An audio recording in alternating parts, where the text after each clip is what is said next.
Allen Iverson, who has 31 points tonight. So that's two big reasons why Carmelo felt better about playing the Spurs this year. Here's Ginóbili working on Nene. And a foul called on Denver. Denver had a foul to give. The foul goes on Nene. We told you that Anthony and Iverson had averaged 55 in the regular season. They've got 67 points tonight, along with Camby. Those three have been terrific. Here is Ori putting in a 2.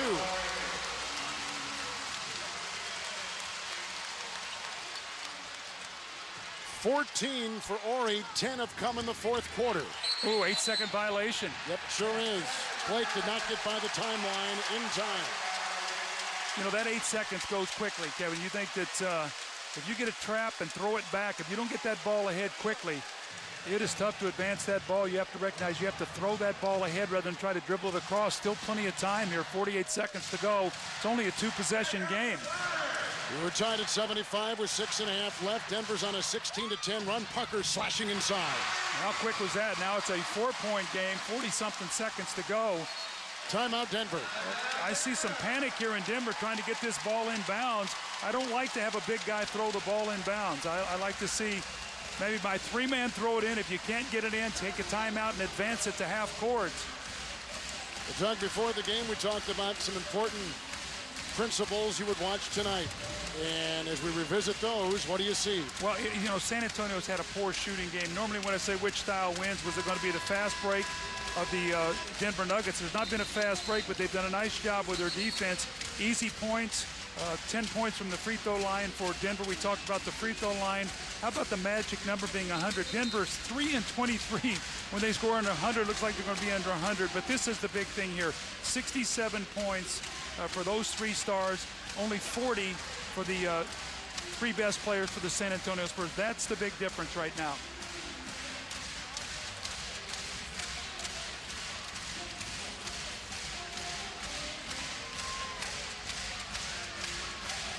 Nene's out there. Camby will inbound for Denver. They've got Anthony, Blake, and Iverson. That is the Denver 5. And if you're San Antonio, you don't need to foul. Play good defense.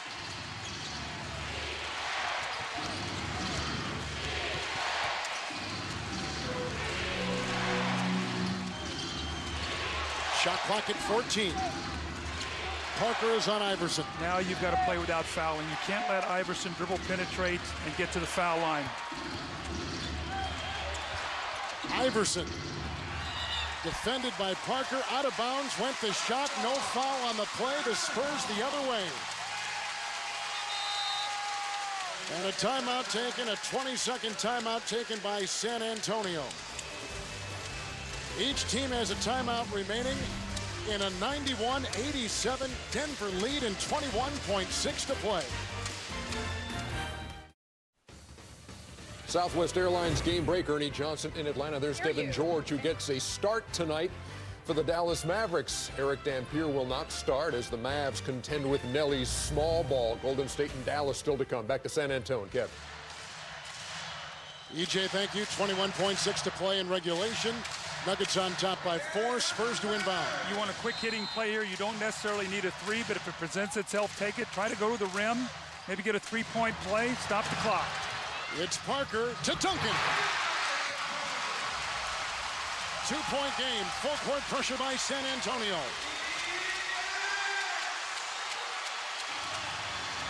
Blake to Anthony. Foul. Duncan got a hand on him and fouls it. Number 1 on Tim Duncan. Anthony goes for the steal. You don't want to go for a steal in that situation, Kevin. Remember that high-risk, high-reward defense. That time you want to square up the ball handler, make them use some clock. They scored in about 2 seconds. 6 of 6 from the free throw line tonight, Allen Iverson. And Anthony also 6 of 6 from the stripe. The 2 big guns have really shot well from the line, not missing. Perfect, both of them tonight. 29 points for Anthony, 31 points for Iverson. And still plenty of time in this game. The question's going to be, if he makes this, Popovich is probably going to have to use his last timeout to move the basketball. It's going to take too much time to try to get a two-possession game going full court here. Perfect shooting at the free throw line by two big important players, Anthony and Iverson. A combined 61 points with those two tonight. Spurs will have it, Doug, down 93-89. No timeouts remaining for San Antonio. Well, now you're in a position where, you've got to get something quick because it's a two-possession game. You don't want to force up a forced three. If you miss it, the game is basically over. But then you're going to have to really run up and get your defense set and maybe get a turnover, and if you don't, you got to foul immediately because you're going to be down at least one if you hit a three, possibly two if you only get a 2-point score.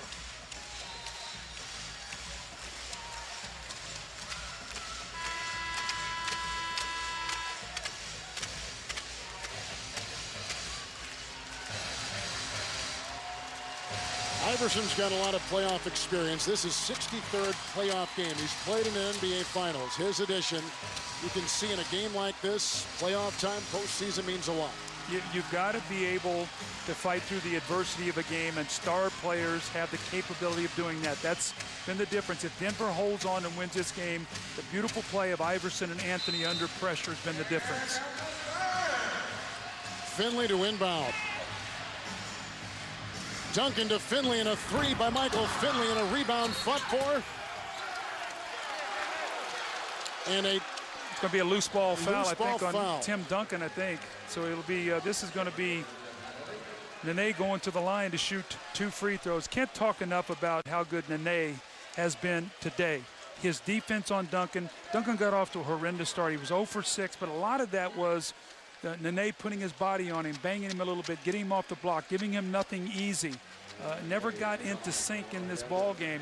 This takes me back to 2 years ago, Kevin. We did the first game in here when Denver was able to break through. San Antonio missed 17 straight shots in that game, but then came back and won the next 4 games to win that series 4 out of 5. And in the second game, it was all San Antonio.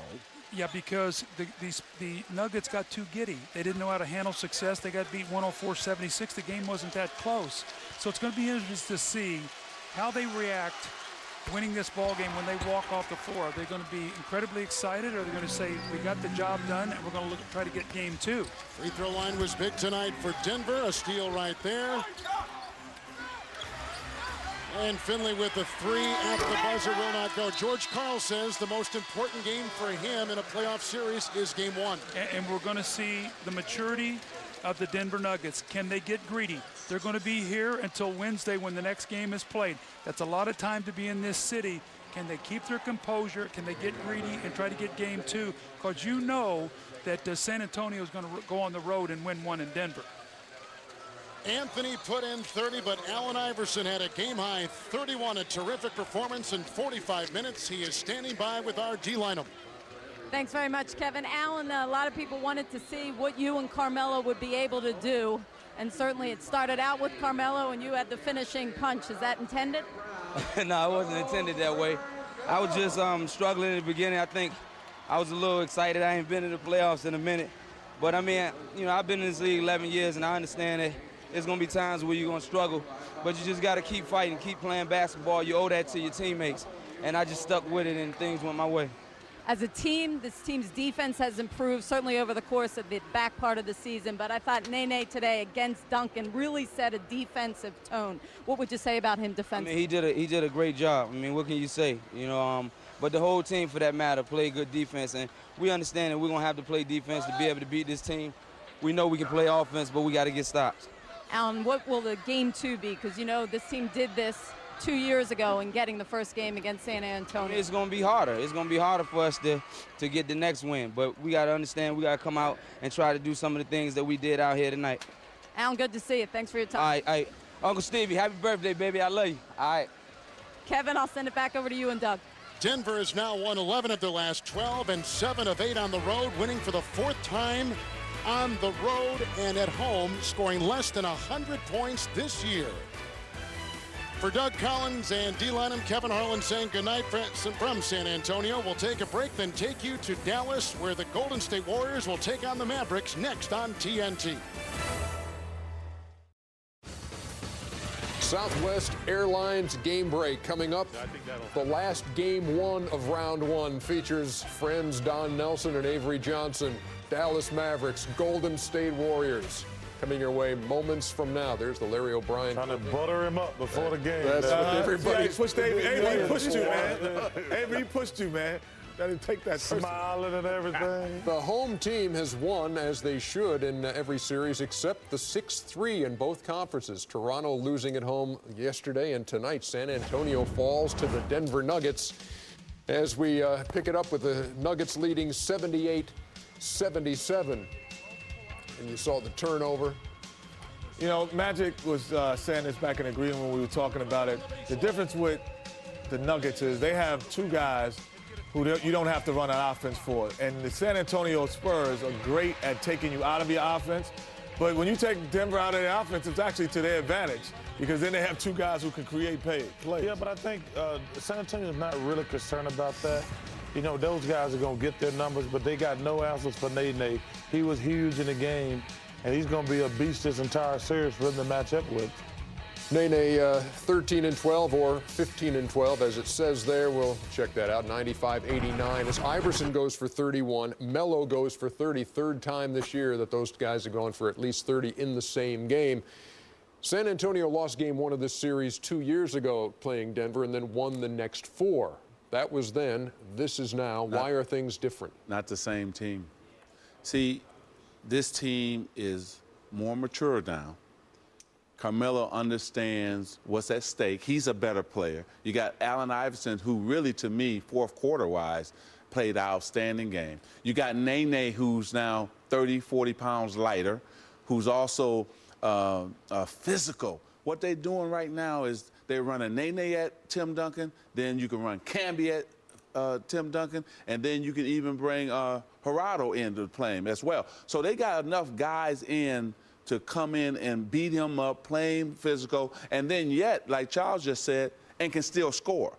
And they're not scared of San Antonio. This is a team coming in that had confidence, Ernie, and I knew that it was going to be a tough matchup because this is not the same championship San Antonio team. This is, 4 years older team. Mm-hmm. And you can see that Denver is a little bit quicker than San Antonio. You know, Doug had said down the stretch, he said the question now in the last minute or so is Denver poised, and then they have an 8-second violation. AI loses the ball down at the other end. But did they pass the poise test down the stretch? That was a heck of a game, too. They played fantastic. Allen Iverson, that's probably the best all-around game I've seen him play in a long time. But San Antonio, one of their big guys is going to have to step up because Nene is not going anywhere. He's going to be a beast all series. They can't put Duncan on him because he will get in foul trouble. It's got to be Umberto or Ellison. I think Robert Horry is too little. He's just not big and strong enough. So one of their big guys is going to have to step up. They're going to have to shorten the possessions. If they shorten the possessions up and just say San Antonio, instead of taking 100 shots in the game, take 70, they win.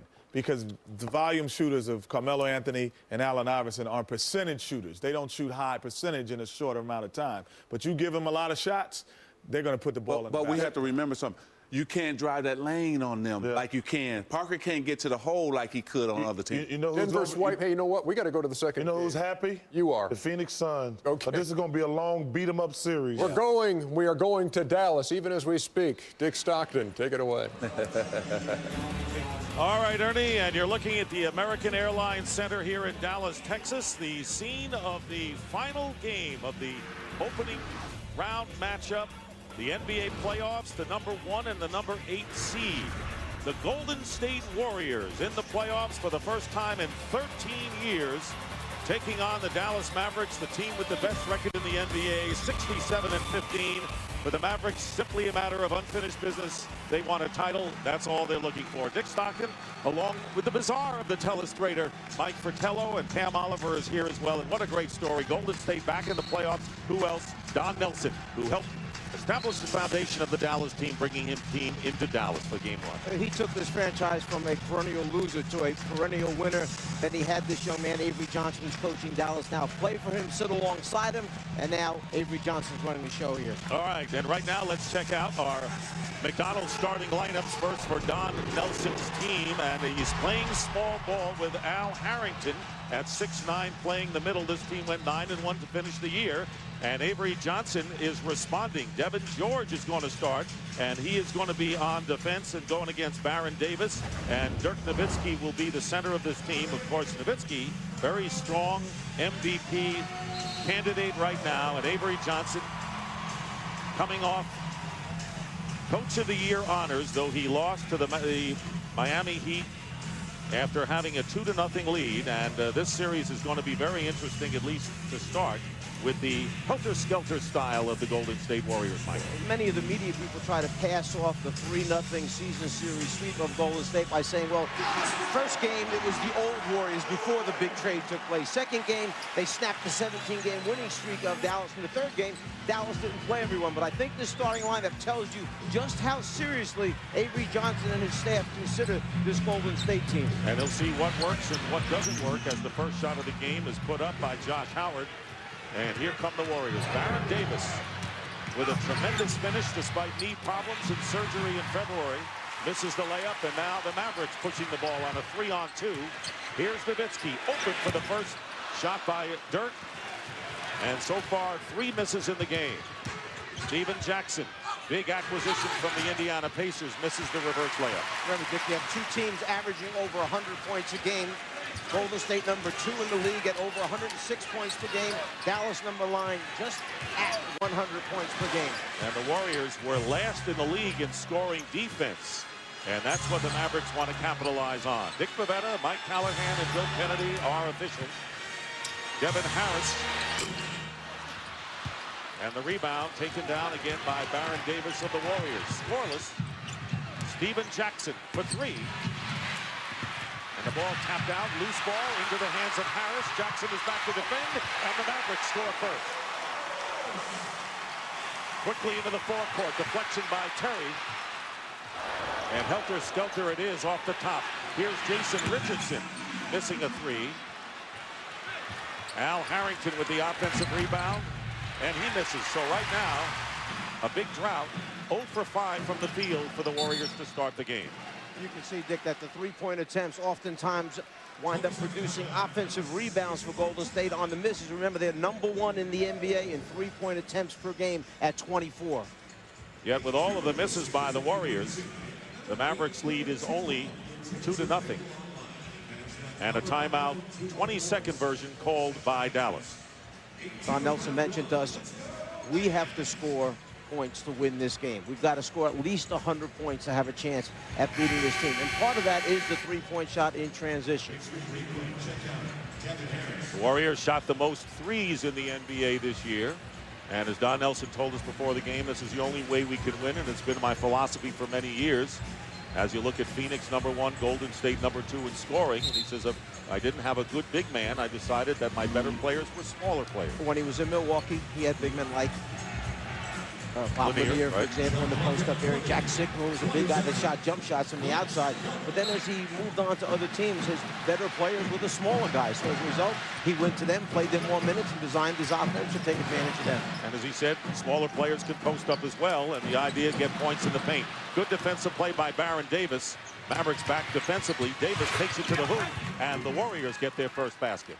He said, you know, there's ways of scoring points in the paint besides just posting people up. There's one way. #1 team in forcing turnovers, the Golden State Warriors. They make the turnover into an easy basket.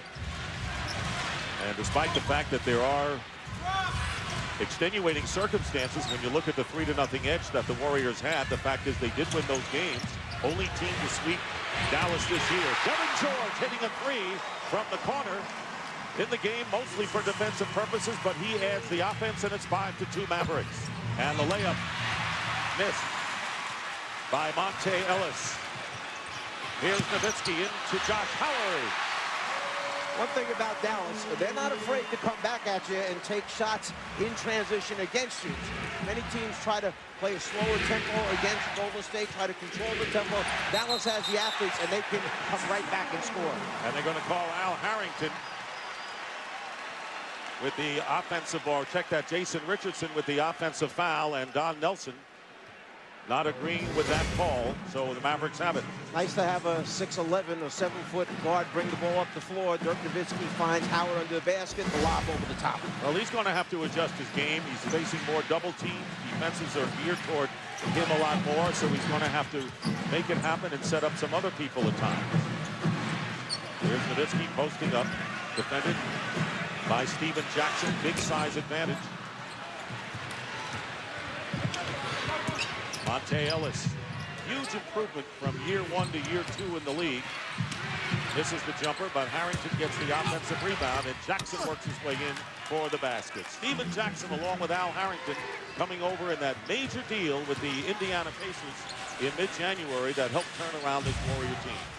Jackson, a guy who brings perimeter game, three-point shot, can defend, and brings a championship mentality, having played for San Antonio when they won the championship. Quick double team on Josh Howard. And driving the baseline is Jason Terry. Jason Terry coming off perhaps his best all-round season of his career. And Dallas is up by 5. Harrington working his way in and called for his second offensive foul of the first quarter. Don Nelson not happy. Nelly feeling the last 2 calls have both been flops by the defense rather than the offensive player going through his chest. And you see right there, as he turns to his left shoulder, baseline, the defensive player falls back, takes the offensive foul. Mavericks, who finished 25 games better than Golden State. So a huge gap between the 1 and 8 teams, but the style of play kind of makes this intriguing, at least to start the series. Nick, this is the 4th player guarding Dirk Nowitzki. It was Baron Davis that time. Jason Terry missing from the corner. And now the Warriors with Baron Davis, who played through knee problems. And the 2-point attempt by Al Harrington. Harrington will take a lot of threes for Golden State. Under 7.5 to go in the first. And a deflection by Ellis out of bounds. 16 on the shot clock. That time they ran Dirk Nowitzki right down the floor in transition, looked to swing it across and find him in the lane with Jackson on his back. A deflection saves an easy basket.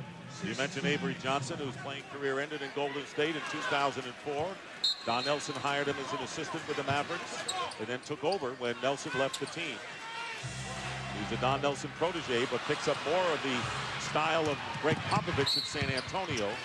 Terry making a foul on Jason Richardson.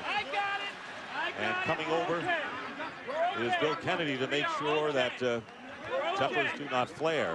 And Terry obviously wanted to hold Richardson and not make sure he got hurt. You go back to last year, remember, there were a series of incidents along the way where Dallas lost their concentration, losing sight of ultimately what the goal was, the championship. And some personal things came up. Remember, Jason Terry was suspended for punching Finley in the series against San Antonio. Bengal went into the stands to protect Avery Johnson's wife. He thought maybe perhaps there was a problem taking place there. He's suspended for 6 games. And then Stackhouse, hard foul on Shaquille O'Neal, and he's suspended. So all those things added up to a loss eventually for Dallas. Terry committing the foul, and there is Jerry Stackhouse, one of the best 6 men in the NBA, and one of the big things that Avery Johnson has emphasized, don't let emotions get the best of you. And you would think that after their problems in the finals against the Heat, this team has matured simply a little bit better. They all talk about living for the moment, but don't get outside the moment. Don't get beyond that. Live for the moment and learn from what happened to us last year. Let's not make the same mistakes. Jason Richardson with the 2 free throws, cutting the Mavericks lead to 3.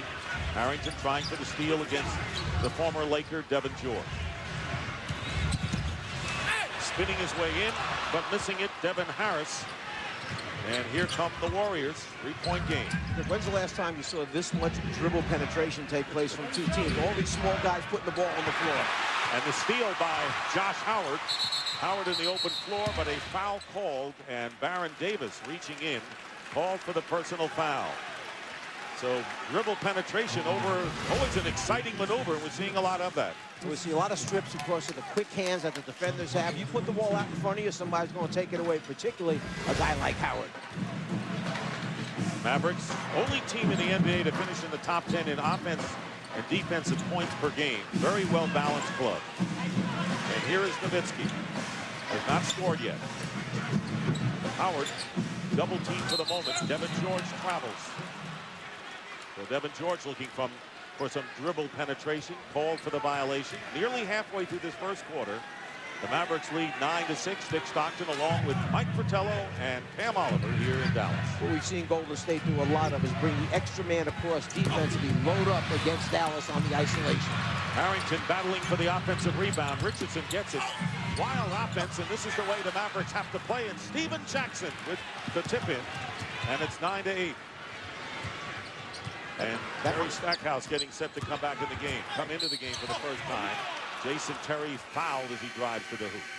I was going to say, Vic, that might have been the 5th layup that Golden State has missed at that end of the floor. They get into the rim, now they have to finish at the rim. And they're hanging in there in the early going with under 6 minutes to play in the first quarter. Game number 1. It's 9-8 in favor of the Mavericks.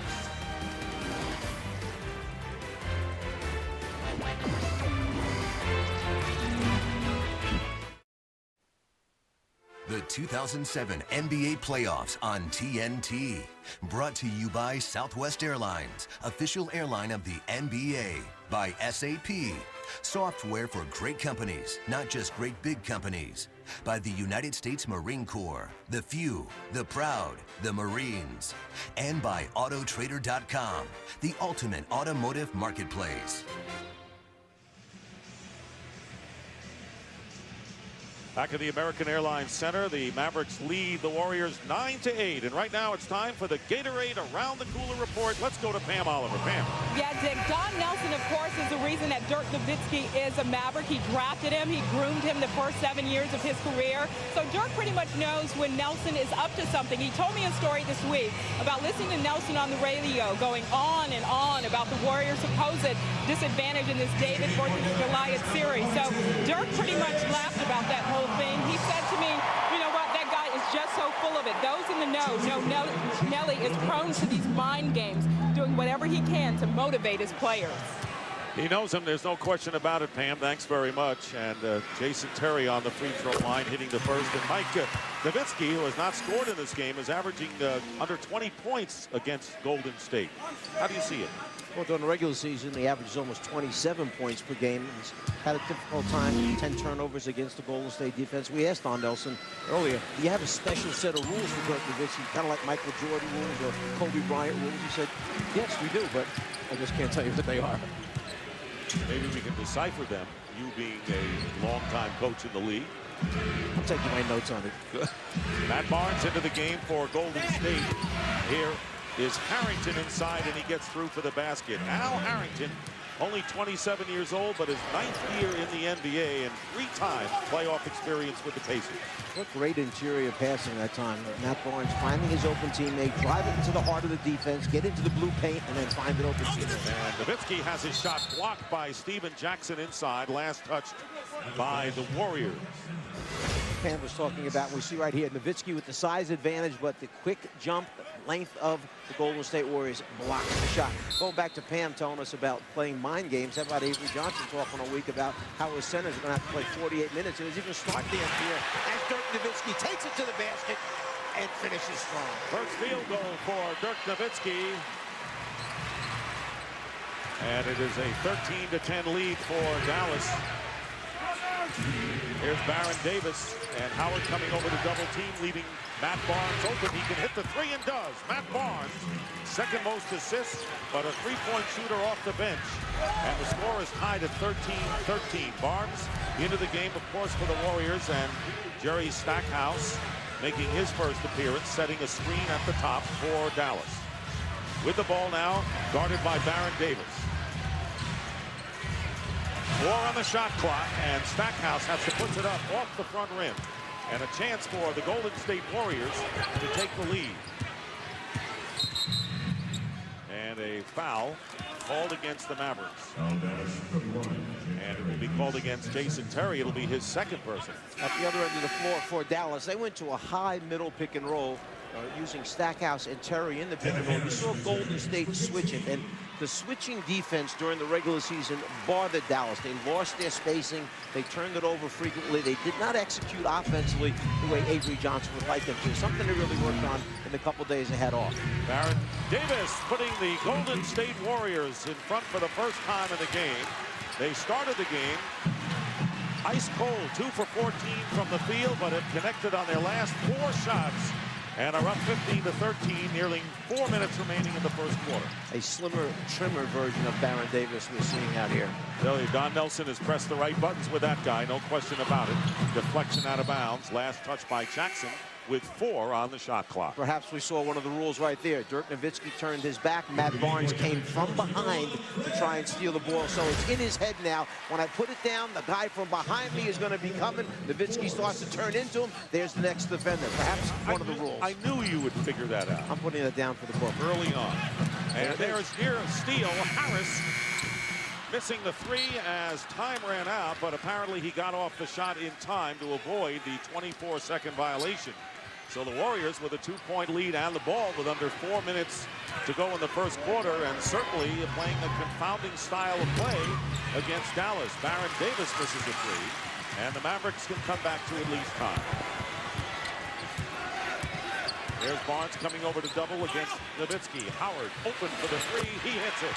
Josh Howard with a 3-point basket. And that is the second 3-point hoop by the Mavericks tonight. Knocked the ball away. Howard with another steal. And getting the job done at both ends. And Jason Richardson called for the foul and appealing in vain to Dick Bavetta. That'll be his second.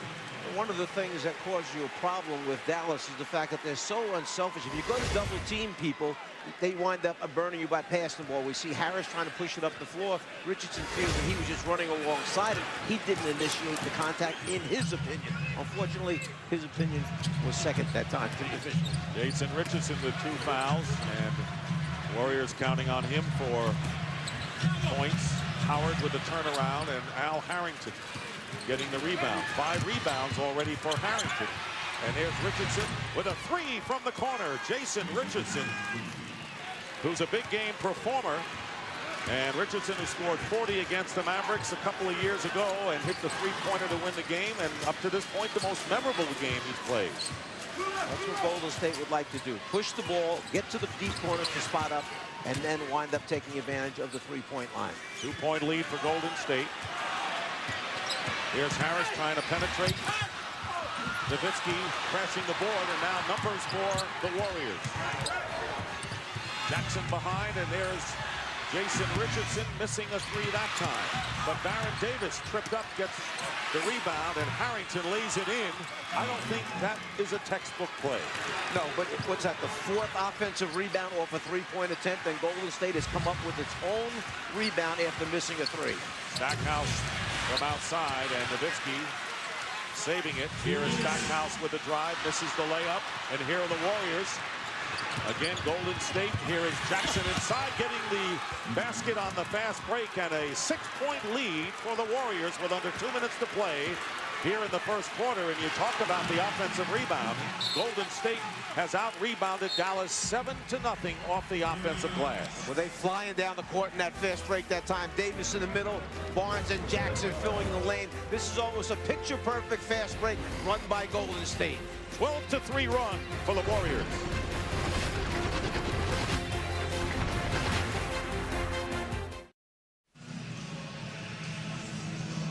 We talked a few moments ago about special defenses designed to stop big-time scoring players. Well, Golden State has a special one for Dirk Nowitzki. They isolate Nowitzki a lot on the open side of the floor. We see him come down here now, and as he starts to dribble down, they recognize right at that point that he is isolated. So as a result, what they do is they're going to run one player from this way, one player from this way. The problem is they are so unselfish, Dallas, that when you come in double, they swing the ball, make the extra pass, find the open man, and generally, he makes open shots.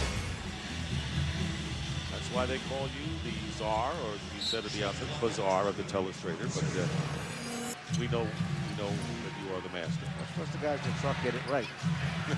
Here's Harris going around Nowitzki, and just short of the layup. And here is Jason Richardson with Jackson. Jackson picked up quickly by Greg Buckner, who's come into the game. Al Harrington. And the loose ball into the hands of Stackhouse. And Harrington that time let Nowitzki off the hook. Put it on the floor, drive it hard, make Dirk move his feet. That's what he doesn't want to do. You shoot jump shots, he's okay with that. He can contest it with his size. Good pass inside, and the foul, and Harrington with the push, and Howard with a good throw. Very quietly, Josh Howard is having a terrific first quarter for the Dallas Mavericks as a playmaker, as a shooter, and as a defender. And after Nowitzki caught the ball, I'm not so sure he didn't take a 2-footed hop before he wound up going up. They could have called that a travel. So Nowitzki on the line. That was the second foul on Harrington. This is the free throw. Well, want to know who the Inside the NBA crew thinks will be this year's playoff dark horses? Log on to NBA.com for TNT Overtime, the video broadband channel that's on all the time exclusively at NBA.com. 1 out of 2 at the line for Dirk Nowitzki, who has scored 3 points. And with under a minute to play in the first quarter, the Warriors are up 22-17. Barnes guarded by Stackhouse. Moving inside Harrington. Jackson is open. 3-point attempt snared by Nowitzki. And there you saw him put it on the floor that time against Nowitzki, because you know that the rest of the Dallas teammates are going to come and help Dirk Nowitzki collapse immediately to the ball. That opens up the 3-point line. Short on that jumper by Nowitzki. Here's Barnes leading the break. And a good feed to Baron Davis, his foul driving in. Baron Davis, who has 6 rebounds already in the first quarter for the Golden State Warriors. And the Warriors, after Davis returned after missing 8 games with surgery on his left knee in February, posted a 16-5 record. So Davis, a huge factor in the Warriors getting into postseason. Foul was on Howard, his first. About the stretch run for Golden State. They thought that if they could win 7 out of 10, that would be enough to get him in. They had to win 9 out of the last 10 games to make it in by 1 game. And Buckner going out of the game, replaced by Sagana Diop. And at one point, Don Nelson said, it looks like we're not going to make it. I'm really disappointed in this team. And he claims it was not for any psychological purpose. But you're a coach. You know what coaches will do. Nobody better in the game at pushing the right buttons than Don Nelson does. And the players reacted, responded to it, and they wound up in the playoff as a result of it. And Jason Richardson winds up as a result on the free throw line because of terrific offensive rebounding. Diop committing the foul as Matt Barnes snuck in for the board. There you see Matt coming in behind Dirk Nowitzki, stripping him of the ball, and then the pass to his open teammate, and as a result, the opportunity at the free throw line once again. So here's Jason Richardson. All he has done in his career was win. He was part of the Michigan State NCAA championship team. And after 5 years of struggles with the Warriors, finally finds himself in the playoffs. Buckner comes into the game, and Dirk Nowitzki going out. And Nowitzki goes out having scored 3 points on 1 for 5 shooting. In all the offensive categories, you see Golden State ranked extremely high. The one area that they really struggle, they are the 26th ranked team in free throw shooting percentage, shooting just under 72% from the foul line. Missing both free throws is Richardson. And right now, playing for the last shot of the first quarter, the Mavericks trailing by 6. Harris guarded by Barnes. Barnes has done a good job off the bench, getting by as Harris Diop crashing the board. And this will not count as it goes off the glass. And so Don Nelson, coming back to Dallas, playing small ball, has watched his Golden State Warriors open up a 23-17 lead after 1 quarter. Amazingly, Dallas with only 17 points. And that may be the big story of the first 12 minutes.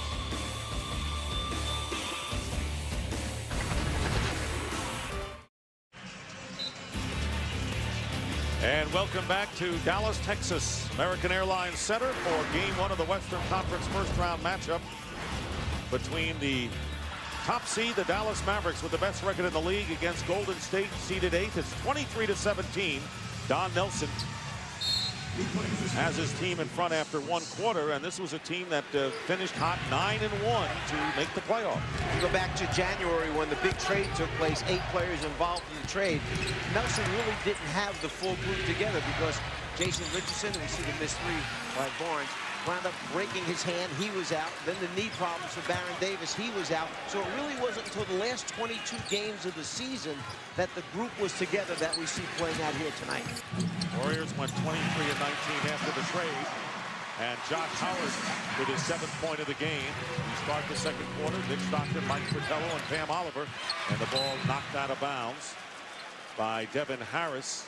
And right now, let's check in with Pam Oliver. Yeah, Dick, I'll tell you what Avery Johnson wants at this point. He is stressing aggression. When the Mavs have the ball, Johnson urged his players to get tougher on the offensive boards and to take the ball to the hoop strong. He said, I need you guys to start sprinting back on defense. Of course, the Warriors running that up-tempo style. Not always easy to keep up with, Dick. And, of course, not easy to adjust to, and they'll make some after game number 1. As Baron Davis misses from outside. Michael Petras into the lineup for the Warriors. Don Nelson said he planned to use no more than 8 players in the game. He had used 7 with Barnes and Petras off the bench. Howard claiming he was fouled, but the Mavericks, with 10 seconds on the shot clock, the ball did not hit the rim. Warriors are doing a terrific job defensively in this first half. And with 3 on the shot clock, Harris hits from outside.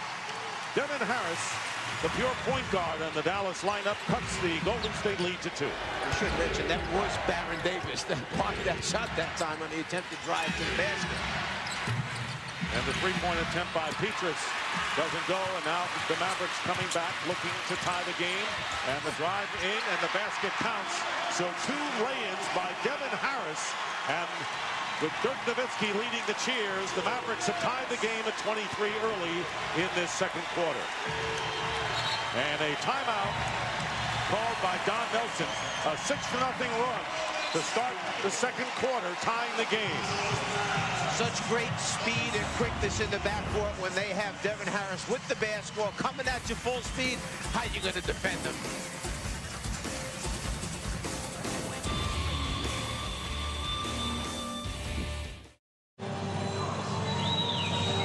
Welcome back to a tied-up ball game. I'm Pam Oliver. Of course, the Warriors are the only team that Dallas didn't beat during the regular season, and boy, are they tired of being swept by the Warriors with that 0-3.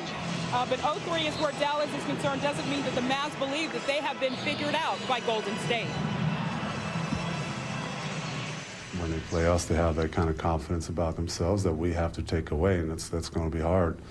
They're going to come out and really carry themselves like they're going to win this series, and we got to match that and be aggressive and hopefully take that away. So, but you know, it's not like we're scared to play them or anything like that, but we're looking forward to this challenge. And Dick, there's a very healthy respect for the Warriors from the Mavs standpoint, never mind how they were seeded. Back to you. All right, Pam, and of course the one thing the Mavericks want to do is Howard makes another sterling defensive play but misses the lay-in. And Baron Davis coming in is that they don't want to have to work too hard in the first round. They know they have other challenges ahead. And the ball, the bank shot by Jackson, spins in the hoop, and the Warriors again are up by 2. Great hustle that time by Baron Davis. The comeback, you assume that Howard's going to make the layup on the fast break, but he didn't make it, and there was Baron Davis tracking it down, got the rebound, which led to a score at the other end. And not concentrating on the pass was Stackhouse. The ball bounces off his hands out of bounds, so the Warriors get it back. Monte Ellis and Jock coming in to get a piece of the ball, but also a piece of Monte Ellis. So Ellis coming back into the game, and we'll go to the free throw line. And what a story for Monte Ellis, only 21 years old.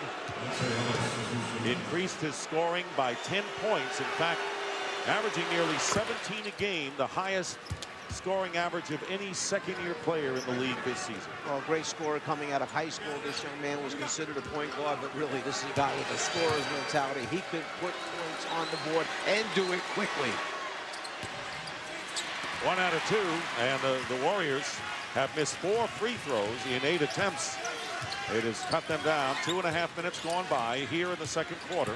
Warriors lead at 26-23. Game 1. Game 2 will be Wednesday night back here at the American Airlines Center. You see a little combination defense here by Golden State.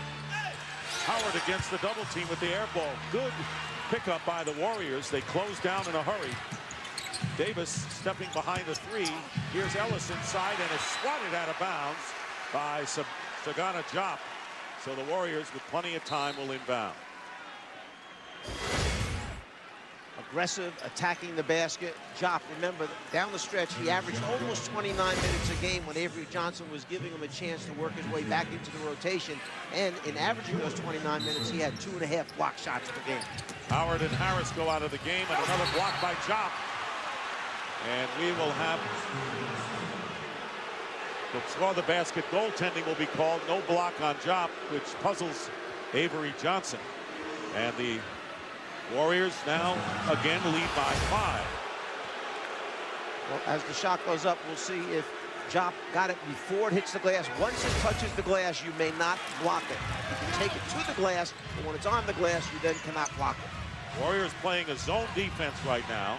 And that last basket credited to Al Harrington. 9 on the shot clock. Devin George, who's come into the game. He's in there with Stackhouse, Jop, Terry, who misses the shot. Taken down by Monte Ellis. This team just pressures it. This time Ellis loses the ball. Also, the defense they're playing, Golden State, they are not allowing Dallas to get into its normal great execution of its half-court offense. We got a little bit off balance right now. No rhythm. And the ball knocked away, and they say it was deflected off of the Mavericks. So the Warriors get the ball back. Very quiet crowd here. Watching the Warriors, and Don Nelson really built this team, the Dallas team. Harrington missing a three-point attempt. Offensive rebound by Baron Davis. Another one of those long rebounds after a three-point attempt. And Steven Jackson drives in, but a blocking foul will be called against Sagana Diop, and that will be the 3rd foul on Diop. And of course, that's not a big problem for the Mavericks, who did not start Dampier, and they're not using the big men. Avery Johnson mentioned to us he thought that Diop would have the best chance of his big people at coming in and playing against a small alignment. But you see what happens when you play a big guy against a much smaller, quicker team. You could wind up having early foul problems. That's what Diop has right now. Dampier sitting on the bench, the former Warrior, and Dirk Nowitzki coming in, and Dallas with a 6-5 edge with Nowitzki on the bench. National television coverage of the 2007 playoffs continues on NBA TV Tuesday. It'll be the Nets and the Raptors at 7 p.m. Eastern. On ESPN on Friday, it'll be the Bulls and the Heat, Game 3 of that series at 8 o'clock, followed by Game number 3 between the Mavericks and the Warriors out in Golden State. And ABC Sunday, it'll be Chicago-Miami Game 4, followed by Phoenix and the Lakers Game 4. Coverage begins at 12:30 p.m. Eastern. Warriors on a 7-0 run have opened up their biggest lead of the game, 7 points. Just under 8 minutes to go in the first half. Don Nelson sticking with the same defense until Dallas eventually scores against it. There they go. You see the three-pointers, and now we'll see if Nelly comes out of it once Dallas gets a score against it. First three-pointer by Jason Terry. So now the lead cut to 4. Baron Davis in traffic goes behind to Jackson. Ellis in the paint. Plenty of time on the shot clock. Terry playing very tight against Baron Davis. Driving in, and the ball batted away. Last touch by the Mavericks with 3 seconds on the clock.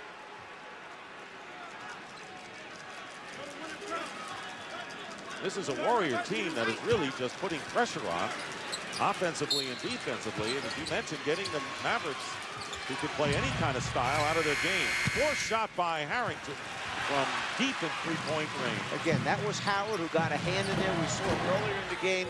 Strip Baron Davis of the ball, and that time he gets a hand in another deflection, and then an awkward shot going up at the basket. Devin George is getting a piece of it as Michael Petrus, and it goes out again, saved by the Mavericks. Posting up is Devin George against Harrington. Here's a long three by Jason Terry. And here's the Warriors with a 4-point lead, and Baron Davis driving to the basket is fouled. Davis already with 9 rebounds. And shaken up is Baron Davis. Looked like he got hit in the face. How much respect did Don Nelson have for Baron Davis when we talked to him prior to the game? He said he's better than I thought he was. I had him up there, he said, but he's better than what I even thought. And of course, Baron Davis, who has had injury problems in the past, and really enjoys playing for Don Nelson, trying to shake off that blow to the face. 2-time All-Star, who is 5th in the NBA in assists this season.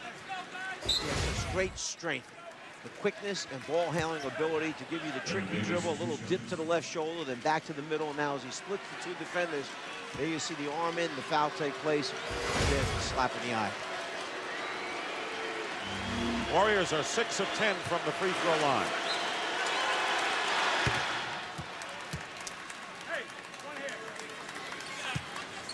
Last time Golden State was in the playoffs, 1994. Chris Mullin, who is their director of basketball operations, led the team in scoring under Don Nelson, the coach. They have not won a playoff game since the 1992 postseason. Had the opportunity to spend time with Chris Mullin today. A great conversation. I'd asked him, was Nelly your choice from the beginning? He said, I didn't know if he wanted to coach, to be honest. But once he said he wanted to come back, he said it was an easy decision. Terry misses the three on the front rim, gets his own rebound. This is the bank shot, but there's Nowitzki to clean up. Dirk Nowitzki now with 5 points. And the Warrior lead is 4. Nearly halfway through the second quarter from Dallas. Baron Davis loses control of the ball, and Dick Pavetta calls traveling on Davis. I have to go back to something Avery Johnson mentioned to us prior to the game, the fact that we're going to have to figure this out, meaning that his team can play a lot of different ways. That can be conventional with a 7-foot, 7-1 center, a 7-foot power forward, the conventional type team. Or he could play small if he had to. Nelly's only going to play one way with Golden State. He's going to play small or even smaller. So now Dallas has to figure out what's our best chances of being successful with what lineups on the floor. And game one may take that. And Matt Barnes is coming to game trying to get the ball away from Nowitzki. And a timeout was called by Nowitzki before the tie-up by Dallas. And a good point by you, because Avery Johnson may come out with a totally different philosophy in game 2, regardless of what happens here. Often teams learn after the first game of the playoffs exactly what they have to do or not do going into game 2, and it turns the entire playoff series around.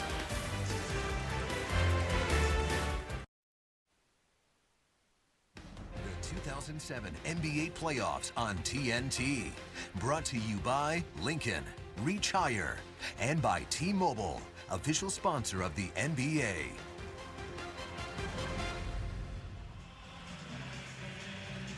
.5:50 to go in the second. It's 32-28 in favor of Golden State.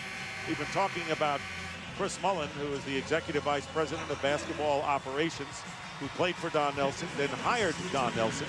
And of course, you have to go back to that Golden State Warrior team of 93 and 94, and some familiar faces. Mike? Well, we see down front, we see Avery Johnson, and there's Chris Mullin in the back row circling all the way on the far right side. That's Don Nelson and Greg Popovich, his assistant. Greg Popovich, the head coach of the San Antonio Spurs. And looked like a foul in three-point range committed by Monte Ellis. And let's see if it was beyond the arc. And Devin Harris going to the free throw line. And we talk about how much of an influence Don Nelson was on Avery Johnson, but the fact is that he played for Greg Popovich, and his style of play resembles more of Popovich's Spurs than Nelson's teams in Dallas or Golden State. If you talk to both coaches, Popovich and Don Nelson, they'll tell you they knew way back then that Avery Johnson was going to be a terrific coach when he got his opportunity. He was a leader, a student of the game during that long career in the NBA. And Harris was not fouled beyond the arc, so only a two-shot attempt here, and a chance for the Mavericks to climb to within 2. The Warriors have led most of the way. Their biggest lead was 7 points. And the question is, can this style of play remain effective against the team that had the best record in the NBA, tied for 6th all time at 67 and 15. It's a 32-30 game now, with under 5:40 remaining in the first half. Devin George guarding Davis, and that was the lineup change that Avery Johnson wanted to make. Feed inside, and Michael Petrus with a slam reverse layup. Plus, Baron Davis is so strong. You see the matchup of Devin George playing against him to try and take away that back down move that Davis likes to use. But as a result, second player comes over to help on the dribble penetration. Easy score for Golden State. Here is Jason Terry, and we're going to get Baron Davis on the push. That'll be his second foul. Richardson, Harrington, and Davis, all with 2 personal fouls. And speaking of the two clubs, here comes Jason Richardson back in the game, replacing Matt Barnes. So foul trouble is a factor when you look at the Warriors because of Don Nelson's feeling he only wants to play 8 players. Well, another thing you mentioned was, can they keep this up, basically? Can they continue to push the ball in transition, defend like they're defending using a very limited rotation? Here's Dirk Nowitzki working against Petrus, and the offensive foul called against Nowitzki. That will be his first. Dirk Nowitzki, who has scored only 5 points thus far in the game, called for the foul here. Watch the right arm as he pushes off right there. The offensive foul committed by Dirk Nowitzki. A problem when a smaller, quicker guy guards a big man who's used to putting the ball on the floor. He's not used to the defender being able to move his feet. Under 5 minutes to go in the first half. Here is Harrington with the turnaround off the front rim. Josh Howard finds Terry, short jumper, and hits. Terry now with 9 points, and he is the scoring leader for the Mavericks, who again climbed to within 2. And the ball knocked away as Harrington going in, and there will still be Warriors ball. Nice job by Golden State, reversing the ball from the right side of the floor to the left side of the floor, and then they wind up with Dirk Nowitzki being isolated and Harrington putting the ball on the floor off the dribble. Nowitzki saves it by stripping him on the shot attempt. Davis goes to the bench, and Steven Jackson comes into the game. Richardson with a 3-point miss. George the rebound. Warriors getting back defensively. So Jackson on Nowitzki. That has been the matchup, and Dirk with a huge advantage size-wise. Into the crowd, and Devin George is fouled. That will be the 3rd team foul, and 2 now on Monte Ellis. Shot clock at 14 seconds. So Josh Howard in there with Devin Harris, Devin George, Dirk Nowitzki, and Jason Terry. Same 5 that started the game. And Nowitzki hitting the jumper. Dirk Nowitzki now with 7. Moving Nowitzki to the middle of the floor, he can see who's coming at him from both sides rather than getting blindsided from the backside. Ties the game, and then Steven Jackson with a superb play. Almost acrobatic going baseline. And Jackson putting the Warriors again up by 2. Now Monte Ellis is on Nowitzki. Devin George for 3. Ball batted out into the hands of Harris. New clock for the Dallas Mavericks. Harrington now defending against Nowitzki. George gets in and gets the basket. The Warriors fronting, and they got burned on that one. Well, Golden State cannot afford to play behind in the low post area. Foul problems obviously a big concern. Not playing a real deep rotation here, so they once in a while will give up a lob. So they tie it at 36, and just as quickly Monte Ellis unties it, giving the Warriors the lead under 3 minutes remaining in the first half. Ellis now defending Nowitzki with help from Harrington, and Josh Howard going baseline. No one there to pick him up. Tying the game at 38. 9 points, 6 rebounds for Josh Howard, doing it at both ends. And Jackson coming in, the ball batted away. And still a loose scramble. Picked up by Nowitzki. Devin George with a pull-up. And Josh Howard at the other end. And this crowd on its feet. Howard getting inside and missing the shot, but the foul will be called against the Warriors as Nowitzki hitting the floor, as does Josh Howard. That'll be against Golden State. Nick, I want to remind you one thing. This is game 1. Game 1 in the first round of the playoffs. We have guys diving on the floor, scraping their knees, scraping their elbows. It's a frenetic pace here. Only way Don Nelson's team has a chance in this series to play like this. And Dallas is playing exactly as hard as they are. Off the dribble opportunities, dribble penetration, and the strong finish by Josh Howard.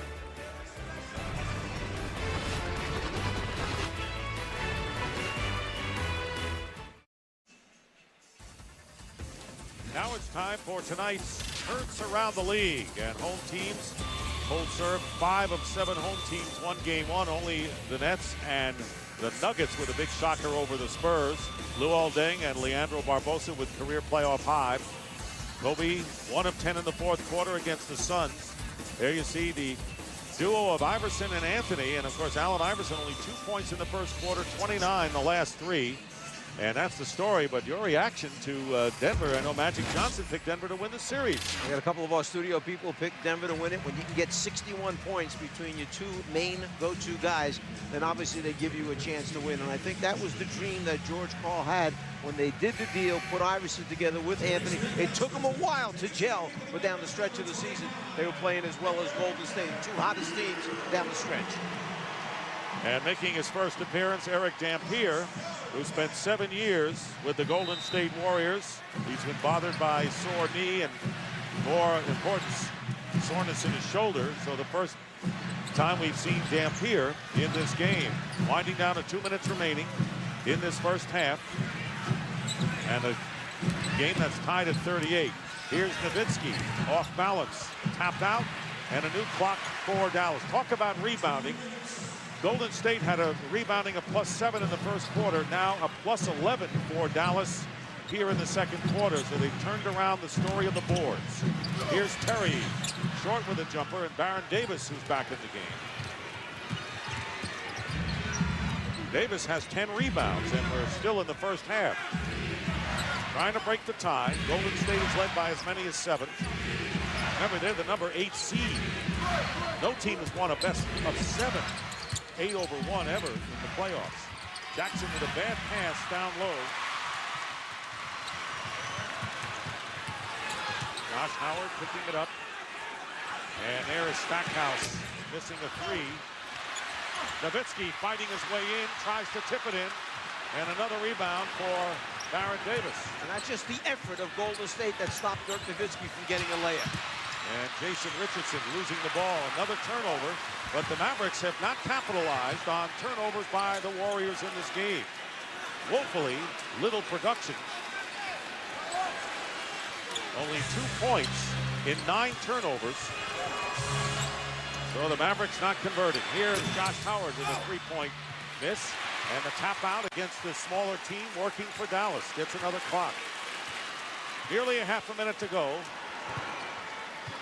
16 seconds differential between the shot clock and the game clock. Nowitzki wide open. Howard missing the tip in. No foul called on Petrus's rebound. You see Golden State fighting for its life on the glass. Dallas, 2 7-footers on the floor. One can shoot 3-pointers. The other one tips him back out for offensive rebounds. And Andres Biendrich into the game, and 6 on the shot clock. A little more than 7 on the game clock. Davis goes in, doesn't go, and an attempt here on the reverse layoff by Petrus as time runs out at the end of the first half. The Warriors led by 6 after the first quarter, but the Mavericks stage a rally here. But they are fighting very hard in game 1, Mike, just to stay even with the number 8 seed. One team averages 106 points a game, the other team 100 points per game, and at halftime, the score is tied at 38 apiece. How do you figure it? Well, the Mavericks missed its last 10 shots from the field. We're tied at 38. And right now, let's go to Pam Oliver, who's with Josh Howard of the Mavs. I'm here with Josh Howard, and he's laughing a little bit because I just talked about how Avery Johnson is such a trip in that in the huddle. Josh, what are some of the things that Avery is encouraging you guys to do? Just to take our time, not to rush anything. Playoff jitters, guys are a little nervous, but I think we're going to settle down in the second half. What do you think the second half would ultimately come down to? Golden State is playing like their lives depend on it. I just think it takes us, we need to take care of the ball, and I think that's a big part of that second half, and that's about it. Thanks a lot, Josh. Let's go back to Ernie in the studio in Atlanta. All right, thank you, Pam. The T-Mobile halftime report coming your way live from Studio J in a 38-38 game. Who would have thunk that out of all the first round game 1s, this would be the lowest scoring game at the half, but indeed it is. Deadlocked at 38. Ernie Johnson, Magic Johnson, Charles Barkley, Kenny the Jet Smith. Before we get into any analysis of the first half, we do want to send our best to Reggie and Cheryl Miller. They lost their mom last week. It's been a very tough time for them, and I know you've seen that Reggie and Cheryl not working. They'll return to work later this week, but guys, we've been thinking about you, praying for you, and just send you the best tonight. Yep. Playoffs are not the same without you. Look forward to talking to you and seeing you again this week as the playoffs continue. God bless both of you. No question. That's for sure. 38 38 we stand. Golden State, the number 8 seed, taking on the number 1 seed Dallas. Why don't you get us started here with your pictures of the first 24. Who are the Golden State Warriors? That's what everyone wants to know, because no one's actually seen them play other than people who live in the Golden State area.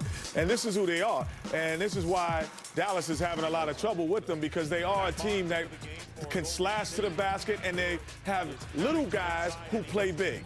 And their big guys play little. And they have what I call the bodyguard, Baron Davis, because he can get to the basket. And you notice no defensive pressure by the Dallas guards in the backcourt, and that's Monte Ellis who scores there. So what happens is their guards can't be pressured. Baron Davis, the bodyguard, he's big body, can't get in there. Monte Ellis, you can't pressure him. So the things you normally can do. Then all of a sudden, Al Harrington, who's a 4-man, but he's small, but he plays inside. So you have everything that you wouldn't want to have, they have, and it works well for them. There's only one guy with double-digit rebounds in the game, and that's Baron Davis, who has 11. Their point guard is leading the team in rebound. They are everything opposite. Well, it's just, to me, it's just helter-skelter right now. There's no method to the madness right now. And if you're going to be helter-skelter, that's going to favor Golden State. Because what Golden State is doing to Dallas on their offensive end, they switching everything. So normally, remember, Dallas love to run the pick and roll, and that always works for them. But that's not working for them because Golden State is switching every pick and roll. So it's making Dallas, to me, Charles, play more of a one-on-one game, and they're not good at a one-on-one game. Where Golden State is just helter-skelter, but they got to get some method to the madness. Where are you going to go once you run the ball down? Because the first couple of minutes, Ernie, it was a lot of missed shots. So they're going to have to come up with a better game plan on how they're going to attack Dallas. Given what Kenny and Magic have said, Charles, if you're Avery Johnson, how difficult is it to prepare for a team like Golden State? It's not difficult. They just going – first of all, I'm disappointed in Dallas for not changing their starting lineup. They got the best record in the NBA, and they changed their lineup to go small against these guys. As Magic had pointed out, they may do. Well, they don't need to do that. When you got the best record, you don't change up to go against the worst team in the playoffs. You put Jop in the game or Damp, take Dirk down on that box, hammer them little midgets on the box. Hey, you can get every offensive rebound, and on defense, it's very simple. They're going to shoot jump shots, keep them in front of you, and make them shoot jumpers. But you can't change your starting lineup. That was funny, but that was 100% right. It was kind of a helter-skelter. It was 100% right, though. I'm like, they got Why would you change? You got the best record in the NBA. And Dallas, you know, hey. What's wrong with us? We got the best record. Yeah, we've got to change to play against number 8 seed. Put Job, Damp in that game. They got to double. They've got to double Dirk. Offensive rebound is going to be open all over the place. Hey, if they go helter-skelter, they really is not helter-skelter. They're just going, anybody get it, going to jack it up. You know what it reminds me of? Phoenix never changes. Never. Opponent. Right. And so what Chuck is saying is absolutely right. Matter of fact, you can just throw away everything everybody else said. That's the best point of the night right there because Dallas submitted to his opponent. Hey, let me tell you something. Was that a joke? I'm sorry. Hey, if you are a big man right now, you're foaming at the mouth playing against Golden State, you're going to get layups and offensive rebounds all night because they got all them midgets out there. Just take them down there. What's the paint? Keep paint. That was my rule. Keep paint under your feet. If you just stand around the basket, because they're going to switch everything, they're going to double everything. So teams that switch everything and double everything, they got one thing in common. They can't play defense. And the last point of that, Ernie, what they forced, when you switch the lineup, now you force Dirk Nowitzki to be a better rebounder, a better defender, where Dampier just closed that middle. And here's a guy, they won't switch their lineups. I'll tell you that, Ernie. Tomorrow night, the Detroit Pistons at home against the Orlando Magic, and then Carlos Boozer and the Jazz trying to even things up with T-Mac and the Rockets. Carlos Boozer played. Carlos, you got to pick it up, brother. I love you. Pick it up. Give me something. Welcome to the T-Mobile Halftime Report. T-Mobile, official wireless services partner of the NBA. Back here on the T-Mobile Halftime Report, as we take a look at Denver and San Antonio playing Game 1, and Allen Iverson honoring those who were killed at Virginia Tech. That's the great thing about sports across this country. Everybody, God bless those people at Virginia Tech. Good point, Charles. I tell you what, this was a physical, tough matchup right here. This series is going to be some series that, of course, right there, vary from the corner for three. But I tell you, I thought both teams, especially in the second half, what a crossover by Carmelo. Got going, and it was a great game to watch. You know, the patience of San Antonio was good, though. Even though they weren't shooting the ball particularly well, Robert Horry's getting smashed right here. But they were patient. They still remained patient. That actually was a good play, believe it or not, because intimidation is important. Duncan, a slow start, finally banks one home. You know, Nene's numbers were, you know, sometimes stats don't tell the story. A lot of times. And he had like some good numbers, but he had a great game. San Antonio forging a 5-point lead, 53-48, but it wouldn't last. Allen Iverson. And nobody can stop that. So it's 59-55, and then AI. Off the dribble, off the dribble, off the dribble. An underrated passer, Allen Iverson. Let me tell you something, this is probably one of the best all-around games I've seen Allen Iverson play. That was part of an 11-0 run by Denver that almost broke this game open, and then San Antonio coming right back at him. You see it's 91-85, and Parker takes it to the rim, 91-87. Oh, you can't go for that steal right there. Duncan, 2-point game. Well, this right here let me know, Ernie, that this is a different Denver team. When it got close, Denver just said, okay, let's just get back going to what was going good for us, and they came out with a victory. Years past, they would have gave it away. Iverson and Anthony go for at least 30 each. Third time they've done that. The previous two in the regular season, they lost both games, but they win game one at San Antonio.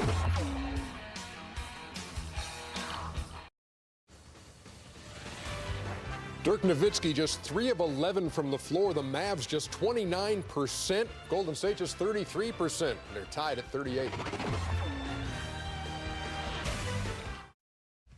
Thanks for watching the T-Mobile Halftime Report. T-Mobile, official wireless services partner of the NBA.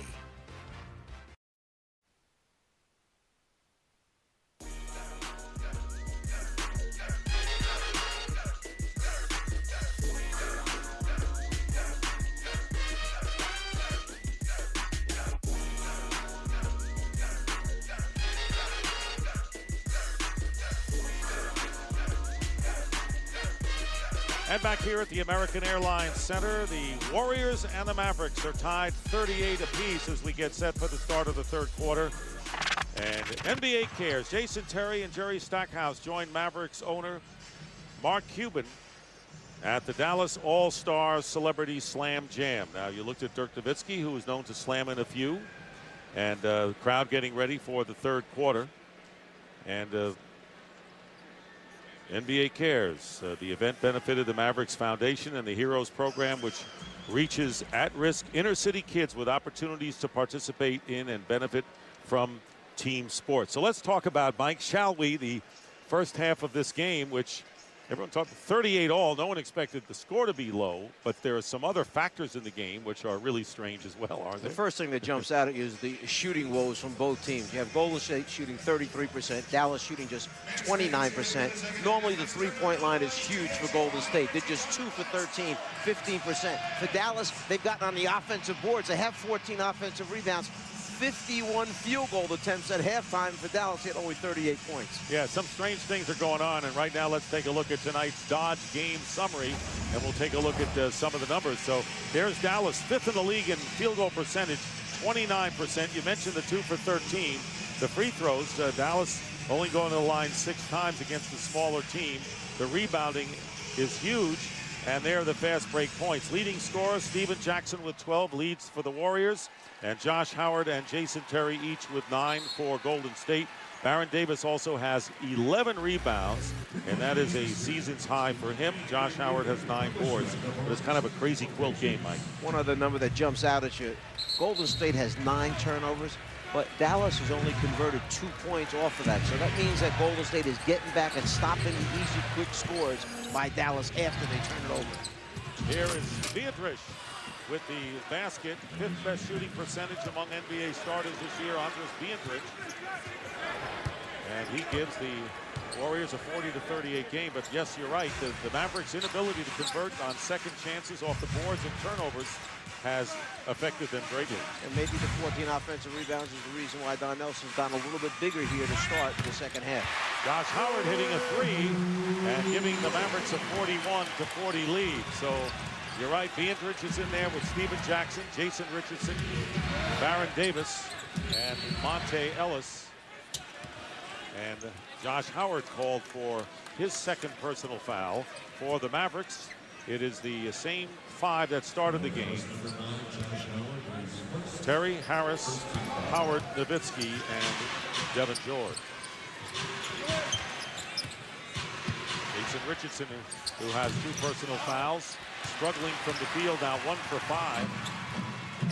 Opening minute of play here at the American Airlines Center. Game 1, best of 7. The top-seeded Dallas Mavericks with a glorious 67-15 regular year, and a great block by Beatrice. Loose ball, and the Mavericks wind up with it for only a second. Here's Jason Richardson to Ellis, and Nowitzki will be called for the foul. There's no question, whatever's going on here, that the Warriors, Mike, are really getting the Dallas Mavericks out of the game they like to play.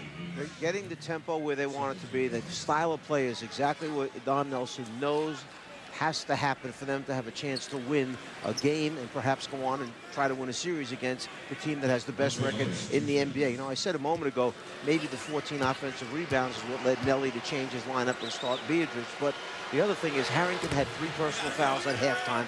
Perhaps Don Nelson's trying to save Al Harrington, not get a 4th one quickly to start the 3rd quarter, and then come back with him strong and a lot of minutes down the stretch. All right, right now let's check in with Pam Oliver.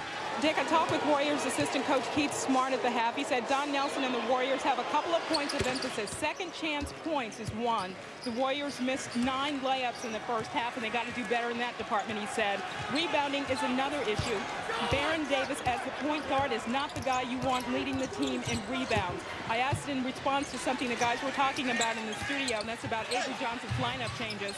And Smart said, although they acknowledge the Mavs are adjusting to what they do, he's not surprised at the lineup change. Back to you. All right, Pam, thank you very much. As Steven Jackson hits a 3.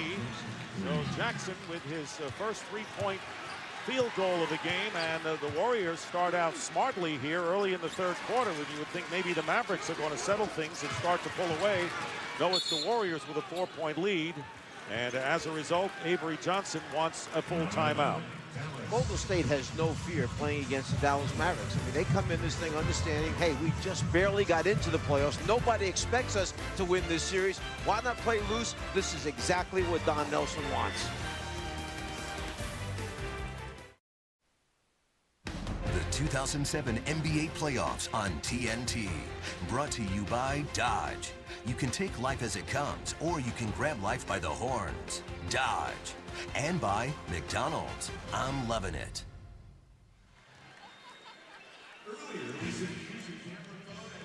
This June, meet CJ. Look at this spin. Look at this spin. Get ready for Tyler Perry's House of Pain, coming this June to TBS. I still got it, baby. Ain't that nothing. Back here in Dallas, Don Nelson's team with a 45-41 lead. Was very interesting, Mike, with all the timeouts called. The Dallas Mavericks have only 2 timeouts remaining plus a 20. That's perilously low number at this stage. Well, Avery Johnson obviously has not liked different stretches of the game as they've gone along here. He's trying to make his point or perhaps make substitutions at a particular time, but he does not want Golden State to go on quick runs.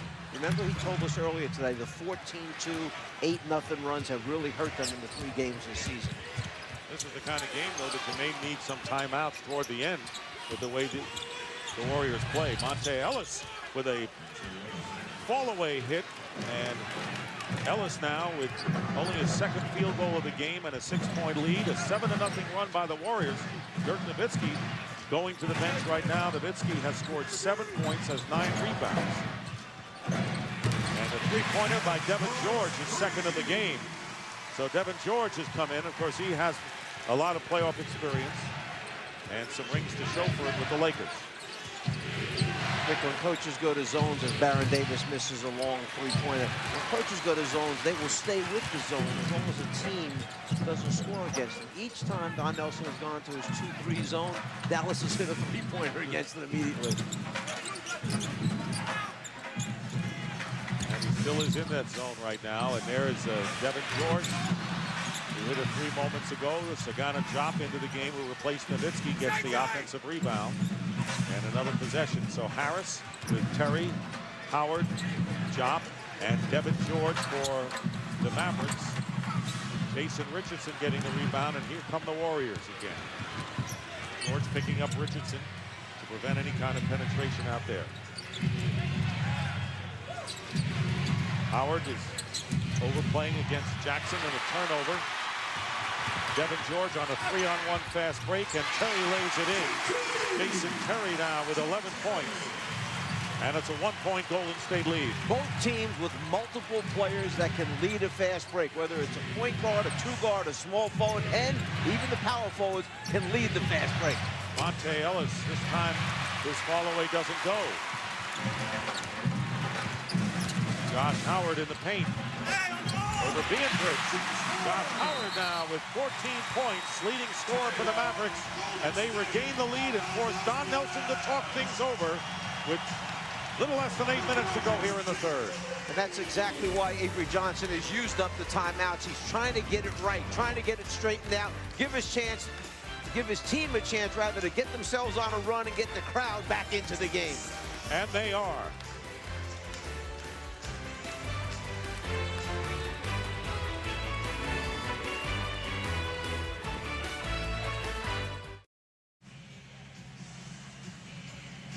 And a lot of cheering going on here at the American Airlines Center as the Mavericks lead by 1. Want to remind you the national television coverage of these 2007 playoffs continues Tuesday on NBA TV. New Jersey-Toronto Game 2 with New Jersey winning on the road, 7 o'clock Eastern.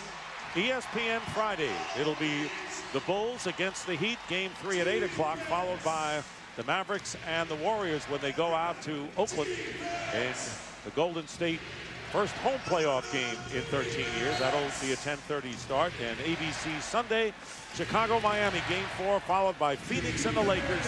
Also Game 4. Coverage begins at 12:30 p.m. Eastern Time. So following the Don Nelson timeout, same 5 out there for the Warriors. Steven Jackson with Jop conversion gets a piece of that one. And now the Mavericks coming back again. They have forced a lot of turnovers, trying to convert a few of them. Here's Howard with the jumper. Jop follows. Sagana Jop. What can Jop add to this team? One is offensive rebound, 2 block shots, protect the paint. Exactly what Avery Johnson asked him to do. 5 rebounds, 4 off the offensive glass. Baron Davis with a fall away.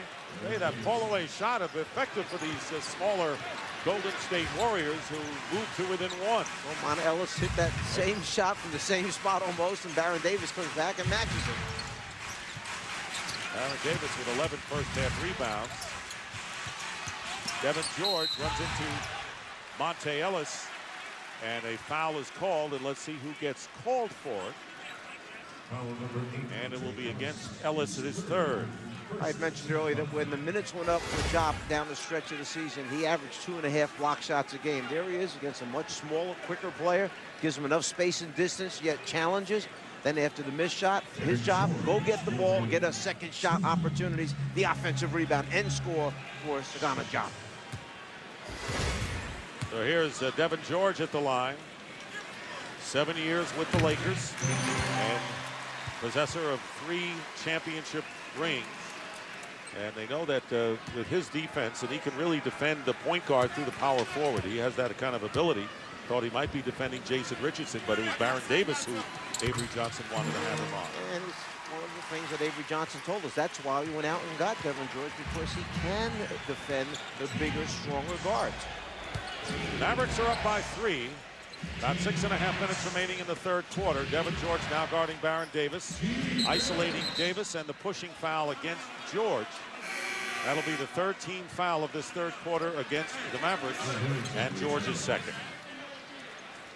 Dick Bavetta leading a little discussion there between Baron Davis, Kevin George, and Bavetta, the mediator.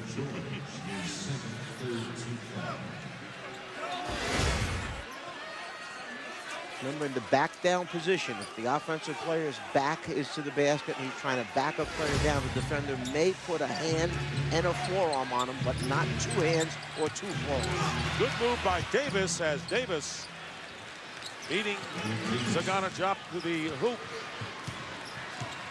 And it's a 52-51 Dallas lead, so the Warriors hang in there. With 6 minutes gone by here in this third quarter, Dick Stockton, Mike Fratello, and Pam Oliver, game one here in Dallas. And Howard going in, short on the first attempt and the foul. Jackson fouling Sagana Diop from behind. And for Jackson, it'll be his second foul. Steven Jackson right now should just walk away, leave Dick Bavetta alone. The call has been made. Dick Bavetta, top-rated official in the NBA. He's not going to change the call. He has a great feel for the game. Has a great disposition about the game. That's a key thing. Disposition. Yeah, when he gives you the look, that means, okay, it's enough. Walk away. And Jackson felt he got it clean. Dick Bavetta thought he got a little bit too much on. Diop makes good on the first. And now the Mavericks trying to open up a 3-point lead. And Steven Jackson, by the way, a native of Port Arthur, Texas, and has really turned into a true team leader on this team. The Pacers, they've been happy to rid themselves of him, but he has come on and been a big factor. Missed free throw and offensive rebound, and you can do that against smaller teams, and the Mavericks get another possession.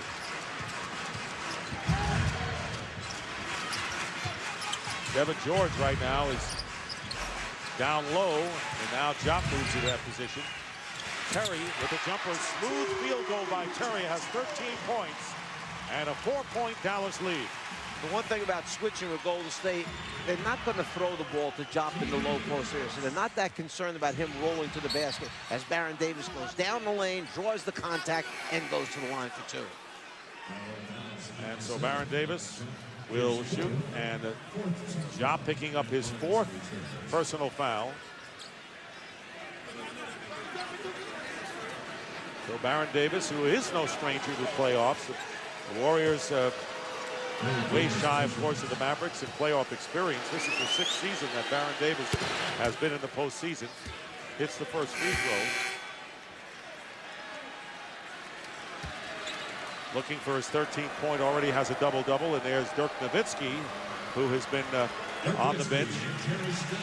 And the Mavericks have done pretty well. Both times, Diop goes out with 4.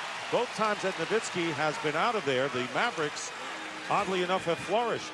14-5, they have outscored Golden State this latest time that Dirk was on the pine. You wouldn't be suggesting that perhaps no, Avery Johnson just leave Dirk on the bench the rest of the game? I just want to find out. Okay. That's logic. That's faulty logic. But thanks for bringing it up anyway. I would not suggest that. But that's the way the numbers have turned out so far with Dirk on the bench 2 times. And that's why the crowd gave Diop such a big ovation when he left. He did his job when he was in there. Josh Howard with a 3. So Josh Howard with his third 3-point basket of the game. He's hit 3 of 4 from beyond the arc. Baron Davis with a 360 inside, and he's fouled. But the Mavericks leading by 5, which matches their biggest lead of the game. Draw and kick. Draw the next defender, kick it to the open teammate, and then a guy like Howard makes you look good by knocking him down. And Stackhouse has entered the game. Committed the foul on Davis, and Davis shooting 2. Jerry Stackhouse tonight has not scored. In fact, other than Diop's 3 free throws, the Dallas Mavericks don't have anything from their bench. Bit unusual.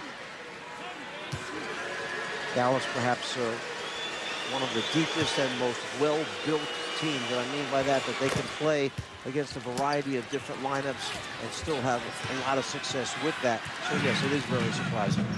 Well, Baron Davis hitting both free throws has scored the last 8 points for the Warriors, who trail by 3, 58-55. 4:40 remaining in this third quarter. Here's Stackhouse with Baron Davis knocking the ball away. Great steal by Baron Davis as he knocked it away and gets the ball back. Driving to the hoop against Nowitzki, cannot convert.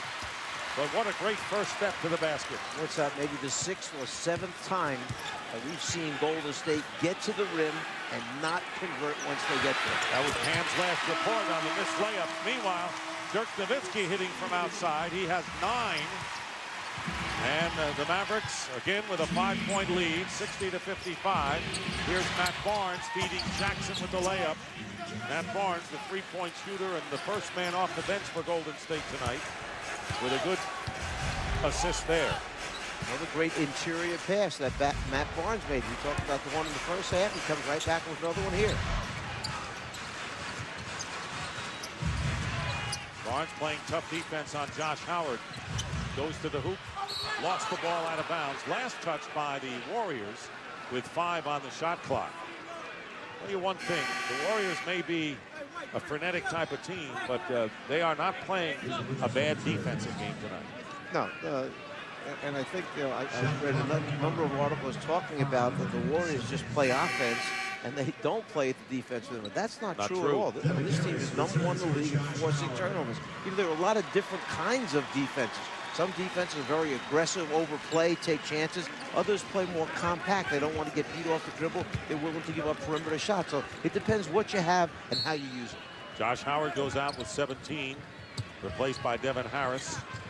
3 on the shot clock. Here is Stackhouse against Jason Richardson, blocked by Matt Barnes. There's defense for you. And they're going to call the shot clock violation.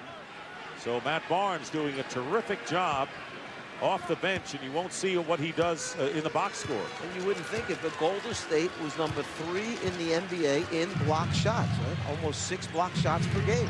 Here is Barnes getting it inside to Harrington, and Harrington looked like he traveled going backward, and they're going to call a jump ball. I thought they might call an offensive foul on Harrington for moving Dirk Nowitzki out of there. I mean, he went right at Dirk Nowitzki, backed him up about 4 feet. You'll see again the dribble penetration, the interior passing of Matt Barnes. I watch him look back right through Nowitzki. That's where I thought they might call the offensive foul. And the jump controlled by the Warriors with 8 on the shot clock now as we approach 3 minutes to go in this third quarter. And there is Baron Davis for 3, and he hits. Baron Davis ties the game at 60. And Davis now with 18 points, 11 coming here in this third quarter. Under 3 minutes remaining, and we're tied at 60, so these Warriors will not go quietly. Overplaying on Nowitzki, and Nowitzki is fouled. And Matt Barnes, let's see who they call the foul on. But Nowitzki will go to the line, and it will be on Barnes. And Matt, I think we're better making sure that Dirk is all right on that foray. Both of these teams have a great understanding as Baron Davis squares up, elevates, great arc on the ball, makes it look easy.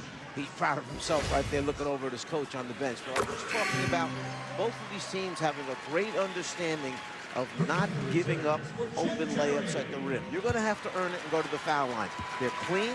They're not dirty fouls. They're just hard fouls in playoff competition.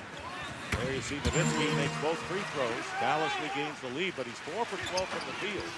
By the way, that three-pointer by Baron Davis is only the 4th three-point field goal.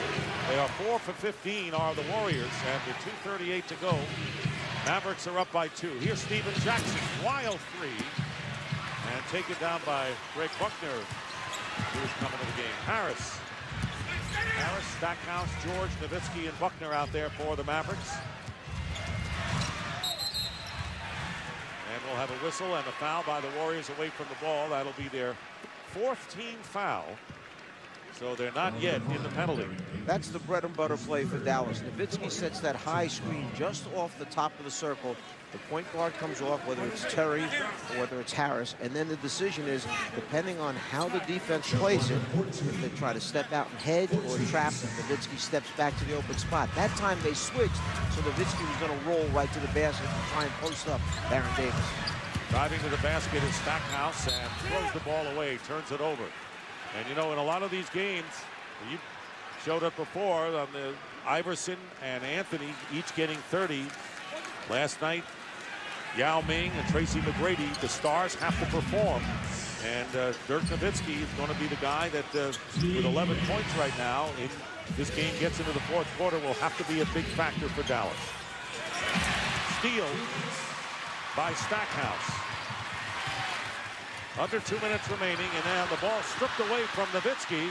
And here's Barnes going in, and they're going to call the foul on Stackhouse, as Barnes is fouled from behind and will go to the line to shoot 2. Both of these teams are so tuned in mentally that when they get the hard foul, they don't even turn and look. They just know it's coming. They just get up and go to the foul line and get ready to shoot their free throws, which is great. You're not trying to make this some kind of battle or boxing match under there. The foul is taken, you get up and go to the line, and you make them pay by making your free throws. So here's Barnes, who is a 73% free throw shooter and can tie the game right here. Matt Barnes in his 4th year from UCLA.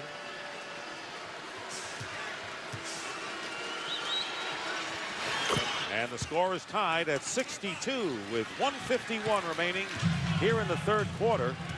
The Warriors led by 6 after 1. We were tied at 38 at halftime. Nowitzki trying to post up against Jackson. Overplaying him. Nowitzki with a tough shot from the baseline. Harrington the rebound. Dirk Nowitzki knows that anytime he makes a move, the next defender's coming. And Baron Davis is coming all the way and getting the lay-in. 20 points, 13 here in the 3rd quarter. And Mark Cuban shows the concern on his face, and he should, as the Golden State Warriors taking the lead again, 64-62.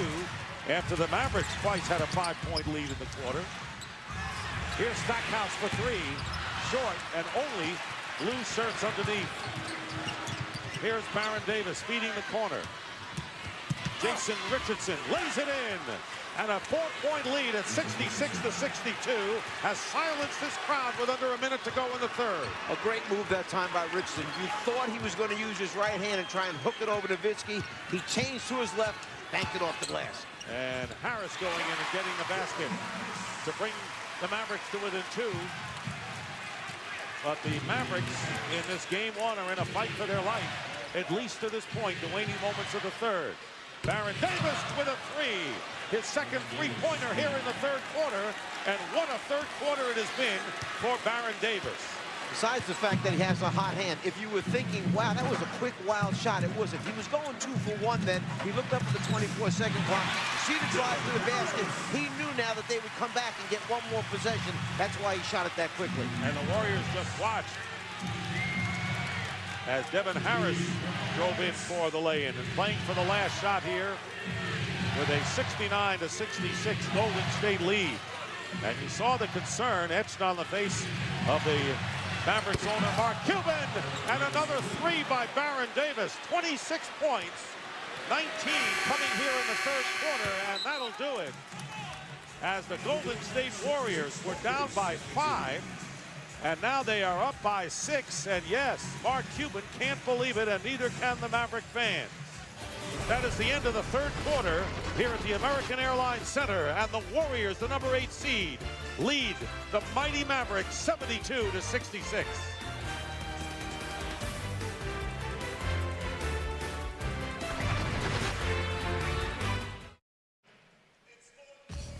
Now it's time for tonight's U.S. Army strong performance of the game.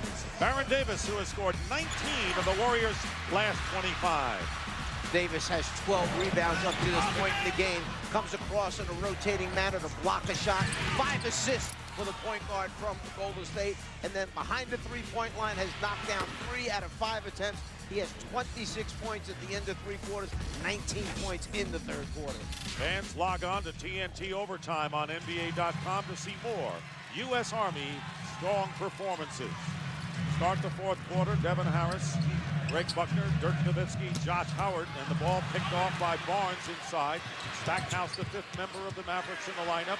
Jason Richardson missing a 3-point attempt. Warriors have Jackson, Richardson, Barnes. Al Harrington is back in the game, and of course Baron Davis, who They really put the Warriors right smack in the middle of this chance to upset Dallas in game one. And they're going to call the personal foul on Steven Jackson on Nowitzki. That'll be Jackson's third foul. Nobody on the Warriors has as many as 4 personal.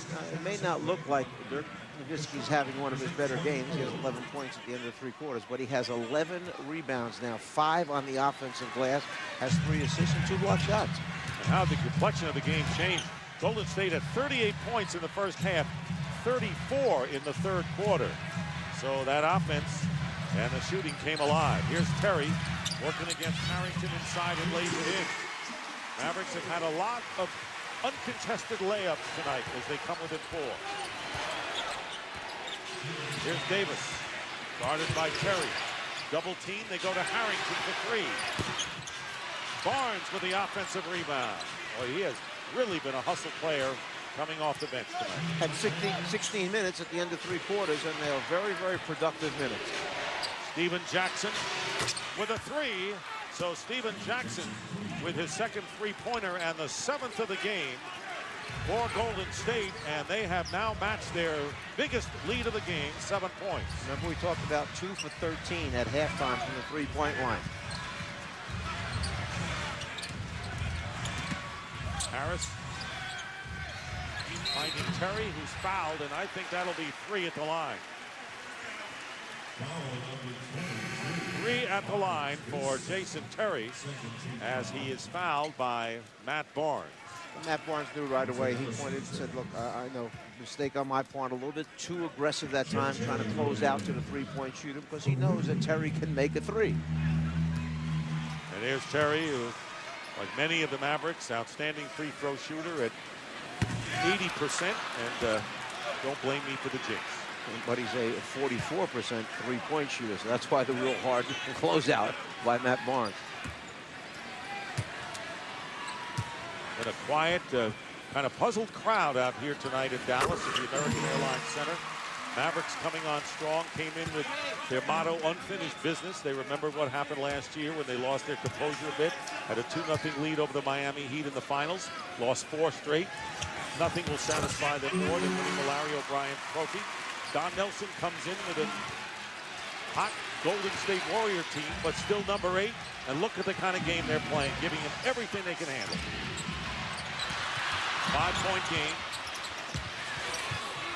Monte Ellis tried that extra pass to Harrington. Sometimes it's just one pass too many. The difference between knowing when to shoot and get it up there. Ellis saw the big defender in front of him, figured he'd laid off to his teammate, but obviously wrong decision. Michael Petrus checking into the game, and Petrus a starter for half of the season before the trade that brought Steven Jackson and Al Harrington from Indiana. 2 minutes gone by here in the 4th quarter. Dick Stockton, Mike Fratello, and Pam Oliver. The Warriors lead by 5. And we'll have a Golden State foul. It'll be their 13th foul of this 4th quarter, and it'll be on Michael Petrus.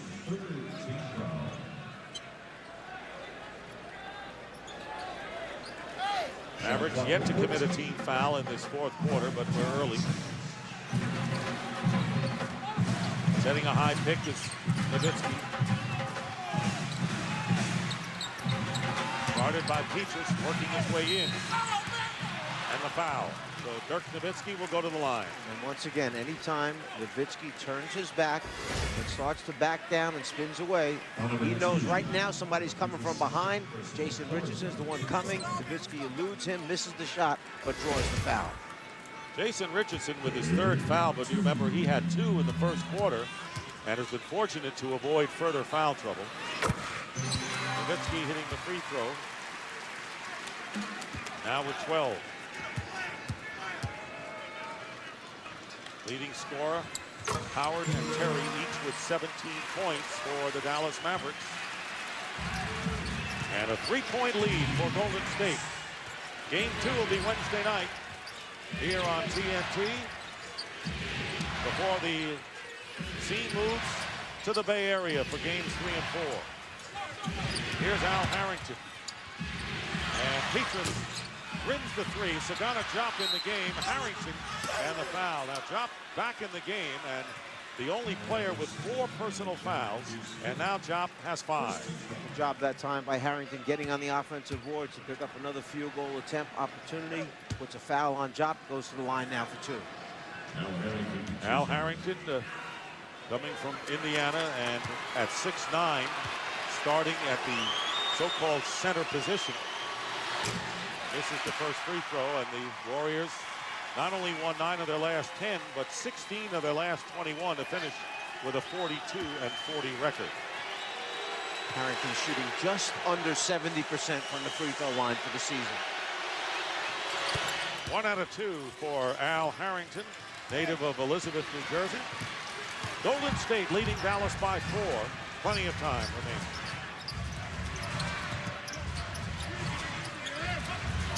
And the pass back, Harris getting the basket. Great feed and a foul.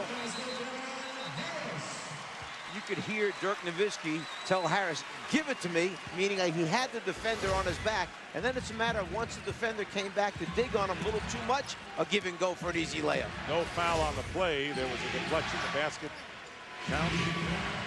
And 3 minutes have gone by, and it's a 76-74 game.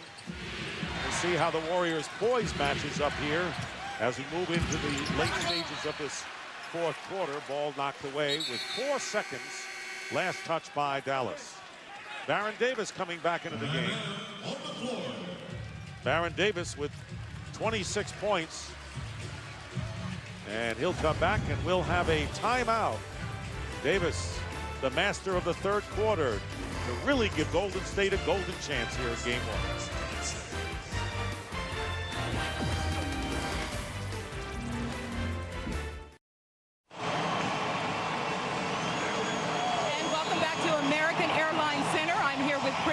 Executive Vice President of Basketball Operations for the Golden State Warriors. As your team holds on to that slim lead, what are you thinking they need to do to hold on to win this ball game? Well, anything we have to.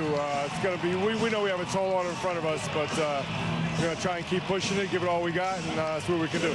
Doug Nelson, now is he God or what? What was it about him that you just felt like he could be the coach who turned this thing around? Well, I mean, he's obviously a Hall of Fame coach. We've got a long-term relationship, both on and off the court. And, you know, some things fell into place, and hopefully we can fall into place the next 2 minutes here. Now in the 3rd year of your position, tell me what you are most proud of in having gotten this team, first of all, to the playoffs, but to seeming to have turned that corner. Well, this is a small, necessary step we had to take as an organization. And from here, we know we got to get better. That's going to be our focus. Thanks a lot, Chris. I appreciate you joining us. I'll let you go by yourself. Let's go back to Dick. All right, Pam, Devin Harris scoring after Jason Richardson getting the field goal, and the Warriors up by 2. I asked Chris Mullin today, has Nelly changed from when you played for him? He said, no, he has changed. He said he's added a few things to his repertoire. He's taken a few out, but he has a great feel for when he can say something to a player, when to leave a player alone. They respect him. Richardson hitting a 2. So Richardson with his 2nd basket here in the 4th quarter, trying to get hot. Now 3 for 8 from the field. It's 80-76. Golden State is in there, and here's Harris, and the ball stripped away from him inside by Ellis, out of bounds. And they're going to call the foul against the Warriors, and let's see if it's on Baron Davis. They'll call it on Harrington, and that'll be 4 on Al Harrington. So he becomes the first member of the Warriors to pick up 4 fouls. And a penalty situation as well. The strip on the attempted layup, and then Al Harrington gets a little bit too aggressive as he tries to stay with Harris on his way to dribbling back out to reset the offense. Harris 2 for 2 from the line tonight.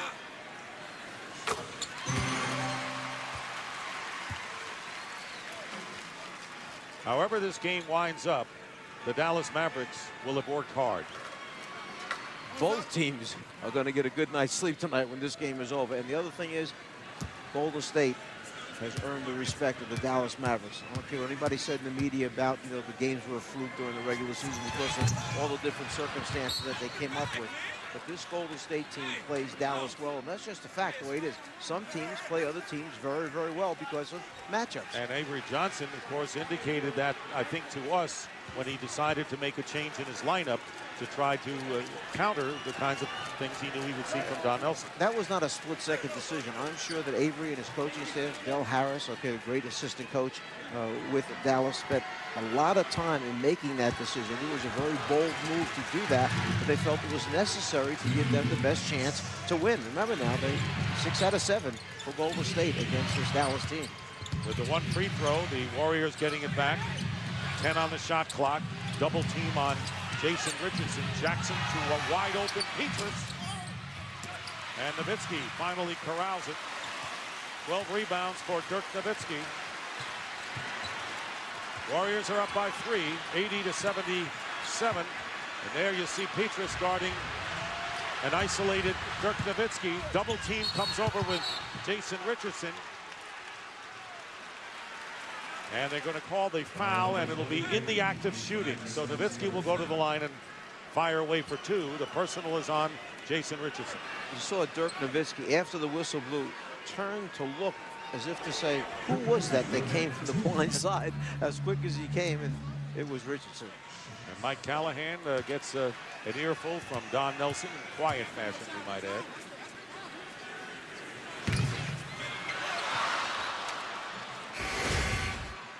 Nowitzki starts to put it down. Baseline, you know from behind somebody's coming, and there's Richardson reaching in, and the foul is called.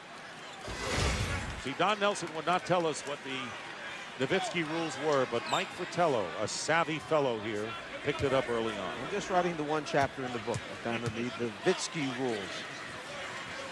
1 out of 2 for Dirk Nowitzki, and it's 80-78, the Warriors lead. Nearly 5 minutes gone by here in the fourth quarter. Richardson for 3, and that'll go out of bounds. Mavericks get it back. I think Jason Richardson shot that one thinking he was going to get fouled. He was off balance, floating to his left. Not the best percentage shot. 7 for 23 from threes tonight for Golden State. And this crowd on its feet looking to see if the Mavericks can draw even, or better yet, take a lead. Sagana Diop, who's playing with 5 fouls, but in the lineup. Here is Terry wide open. And an offensive foul is called, and shaken up is Matt Barnes. Barnes was knocked to the floor, and the foul is called against J.Howard. On the pick and roll, the screener, who is Howard, wipes out the defender who's trying to go underneath him, and that's where the offensive foul is called.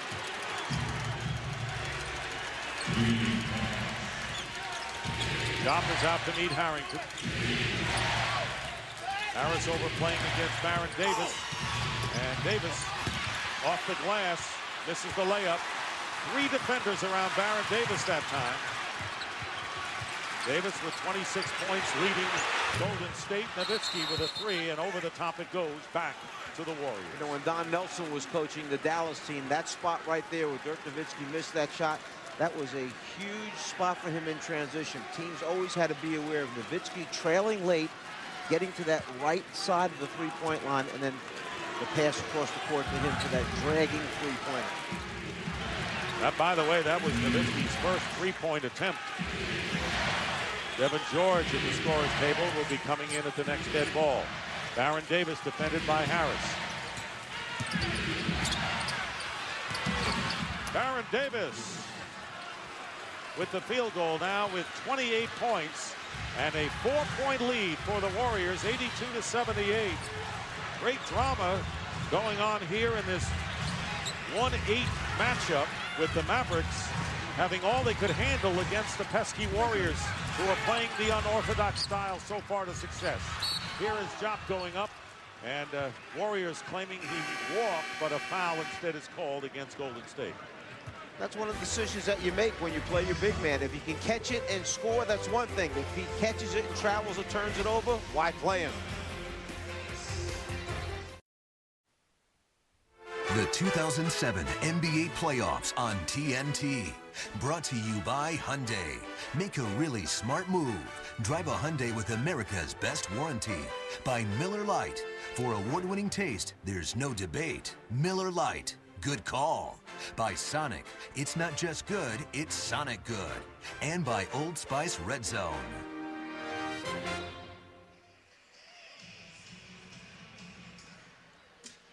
Golden State leading Dallas 82-78. In case you missed it the first time, Jason Terry and Jerry Stackhouse joined Mavericks owner Mark Cuban at the Dallas All-Star Celebrity Slam Jam. The event benefited the Mavericks Foundation and the Heroes Program, which reaches at-risk inner-city kids with opportunities to participate in and benefit from team sports. NBA Cares, continuing a tradition of basketball and service to the community. Jason Terry in there with Josh Howard, Dirk Nowitzki, Sagana Diop on the line. And Devin Harris, Diop makes good on the first. Don Nelson, head coach of the Mavericks for 8 years, made the playoffs 4 times and 3-time coach of the year. Only Pat Riley can match Don Nelson with that kind of honor. 3-time coach of the year. 1 out of 2 for Diop. And a 3-point lead for the Warriors. Baron Davis, Jason Richardson, Al Harrington, Steven Jackson, and Matt Barnes in there for the Warriors. Isolating Baron Davis, passes out to Harrington, didn't have a shot. 3 on the shot clock. Here's Jackson short. Barnes with another big offensive rebound. And Richardson getting it back for the basket. And that's why the Warriors have really threatened the Mavericks here and are looking the part. They showed no lack of experience to being in this arena, Mike. The quick offside cut from Golden State produces the high percentage layup that time. Rather than selling for another 3, they take a deuce. 5-point lead, 4:40 remaining in the fourth. A lot of anxiety going on here at the American Airlines Center, and the 24-second clock expires, so the Warriors, helter-skelter style, confusing the Mavericks, Avery Johnson, and their owner. Just when you think they're going to pull it out for another 3-point attempt, there's the slice cut by Richardson, and the unselfishness to find them for a layup. And as I said earlier, the big stars have to play big down the stretch. Nowitzki 4 for 15 in this game, and the Mavericks are going to need him, small ball or not, down the stretch, if they're going to survive this game. Davis going baseline against Devin George and was pushed. That'll be only the 2nd team foul against the Mavericks here in the fourth quarter. When you think of post-up players, you think of big people. But for Golden State, their best post-up guy, Baron Davis. The last 2 times down, that's what Nelson's done, is posted him. After Baron Davis, probably Steven Jackson and Junior Harrington. Harrington just now getting back to his post-up game after the injury. And maybe the 3-0 edge in the season series by the Warriors, not so deceptive after all. And now a Dallas foul called against Devin George. It'll be his 4th, and all of a sudden, 3 team fouls called against Avery Johnson's group. One thing that Nelson likes is when you post up a guard and they see the double team coming, guards can pass much better than most big people can out of the double team. Approaching 4 minutes remaining in the fourth. Richardson bottled up by Terry with 5 on the shot clock, and Richardson fires it up, and it's picked off. The air ball, great defense by Terry in the corner against Richardson. Now let's see what the Mavericks can do to get back here, trailing by 5. Dallas heavy favorites in this game and in the series against the 8th seed. Devin George misses a 3-point attempt. Jackson getting the rebound. The Mavericks have not scored a basket in the last 4 minutes and 45 seconds. So the Warriors playing aggressive, uncompromising defense to go with their offensive style. 7 on the shot clock. Here's Steven Jackson with a 3. A huge 3. And right now, Mark Cuban is enraged. And a timeout called by the Dallas Mavericks. They had 1 full and 1:20 left. And now they only have 1 timeout left as the Golden State Warriors have opened up their biggest lead of the game. 87-79. Now it's time for tonight's Wendy's Making the Right Choice. After Steven Jackson missed a 3, Matt Barnes comes up with the rebound. It looks like Steven's going to shoot another one, but instead he makes the right choice and finds his slashing teammate, Jason Richardson, with the easy layup. So much of the drama of this game with Don Nelson coming back to Dallas. And, of course, leaving the Dallas Mavericks under less than friendly conditions. They are not friends anymore. Mark Cuban, the owner of the Dallas Mavericks, and Don Nelson, although Don Nelson's son, Donnie, is the Mavs executive head of operation. So that's one of the strange intertwined relationships that goes on as this series goes underway. The Mavericks 5 minutes without a basket, trailing by 8. Nowitzki misses, and the rebound taken down by Baron Davis.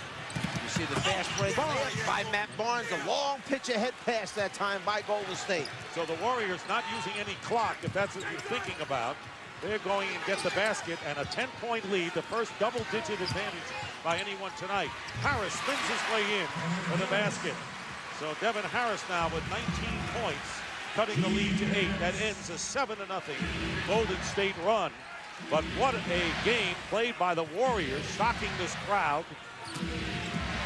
The Mavericks and their owner as the number 8 seed coming in, showing no fear. Can they hold on? That's the question. But a big steal here by Harris.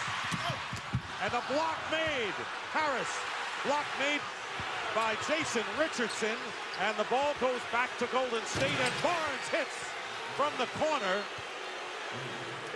And now Avery Johnson wants to signal a timeout, a 20-second, and that would be the last timeout. Meanwhile, Devin Harris is under the basket, not moving for the Mavericks. A great block by Jason Richardson, preventing the layup, and then a 3-point basket at the other end by Matt Barnes. Stunning. Dick, one of the things I think is very hard as far as the judgment for an official, the block was clearly a clean block, but after the block, then the bodies collide. The defender lands on top of the offensive player, drives him into the stanchion, and that's where the injury takes place. No foul is called because on the block shot, there was no contact. And it's a very difficult call. Tough to define this. Clean block, follow through, crashes into him, and now they land in the stanchion. Here we go from a different angle. You'll see Richardson get up, gets it before it gets to the glass, but then there's the follow through. That, I think, is what Avery Johnson is saying is clearly a foul. And there is Devin Harris rubbing his right shoulder. And 92-81 lead, biggest lead of the game for the Warriors with 2:09 left to play. And the Mavericks have no timeouts remaining, Mike, and they started using them in the first half and has finally caught up with them, trailing by 11 and no timeouts left. So you're down by 11 points, have no timeouts, you have to play the last 2 minutes of this game. Here is J.Howard driving to the basket and fouled. So Howard will go to the line to shoot 2. The Warriors have been over the limit for quite some time, and Richardson picking up his 4th foul. Stunning game, game 1. You knew that the Warriors were going to come out in an unconventional form. The question is, would they be able to play that effectively for 4 quarters against a poised team that has their eyes on winning an NBA championship, 1 against 8? And they have. The Warriors have played an incredibly poised game in their style for 4 quarters. Well, Dallas has dedicated its entire season to the sole purpose of getting back to the NBA Finals and winning it this year. Everything they've done this year is with that in mind. Yet you have a team who is imposing its will on them right here, Golden State. They're not going to change. You've got to make decisions how you're going to play them. 9-point lead with 1 minute and 41 seconds remaining. Here's Baron Davis hitting the jumper. And all of this becomes a dagger as Baron Davis now with 30 points, 23 coming here in the second half. Again, an 11-point lead. 1.5 minutes to go. This is the best I've ever seen Baron Davis play in the league. He's always had to deal with injuries. You see the missed 3-point attempt by Terry that time. No question Baron Davis has his weight down. That is allowing his body, okay, to not have as many injuries as he's had in the past, and as a result, not only is he so effective at the offensive end, look at the minutes he's playing, and then he's defending the best I've seen him defend in the league. We can now understand what Don Nelson meant when he said to us, I thought he was pretty good before, better than I ever imagined. And now nearly a minute to go, and some of the crowd starting to make their way out of the American Airlines Center. Baron Davis for three, hitting another three. And Don Nelson coming back, and Mark Cuban having to bear the brunt, as the Mavericks and their fans are, as the Golden State Warriors emphatically will come away with a victory in game number 1 of this best of 7. It is a best of 7, but the Warriors showed a lot tonight, poise-wise, as the 8th seed coming in and taking it to the Mavericks. So for those people that are saying, as Baron Davis launches another jump shot, those are the saying, why for Baron Davis? Why hasn't it been like this before? Because sometimes 28 makes you a lot smarter than when you're 21 and 22. Howard going in and getting the layup with 23 seconds, but again, the Mavericks have no timeouts remaining, and a 15-6 run by the Golden State Warriors. Don Nelson said he needed 100, may not get 100, but pretty good, and that will do it. The Warriors have come into Dallas against the #1 seed and have stunned the Western Conference leaders, 97-85. An incredible, stunning victory. Golden State led by 3 with 5.5 minutes to go, and then they went on their 15-6 run and win the game. Baron Davis with 33 points, 26 coming in the second half. And it's time for tonight's closer of the game.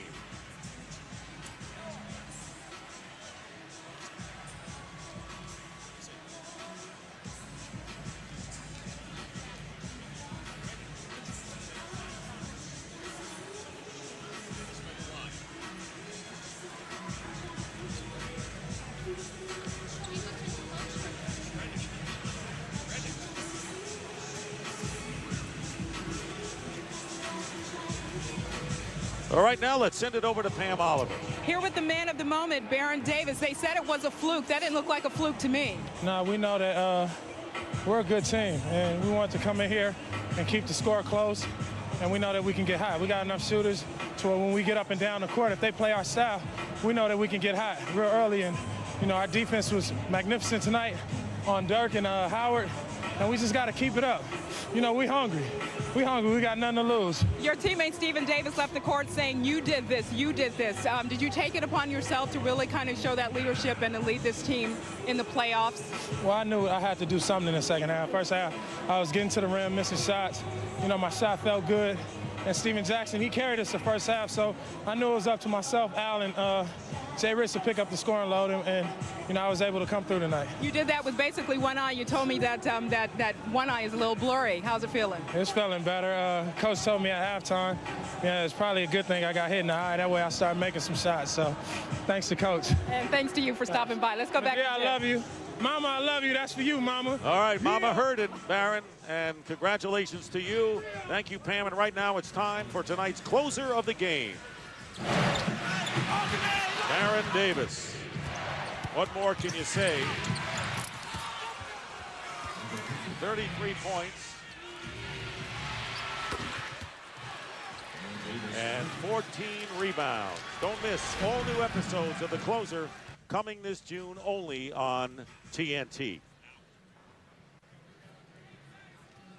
So our final score tonight, the Golden State Warriors 97, the Dallas Mavericks 85 to take a 1-0 lead, a shocking lead in this best-of-7 series.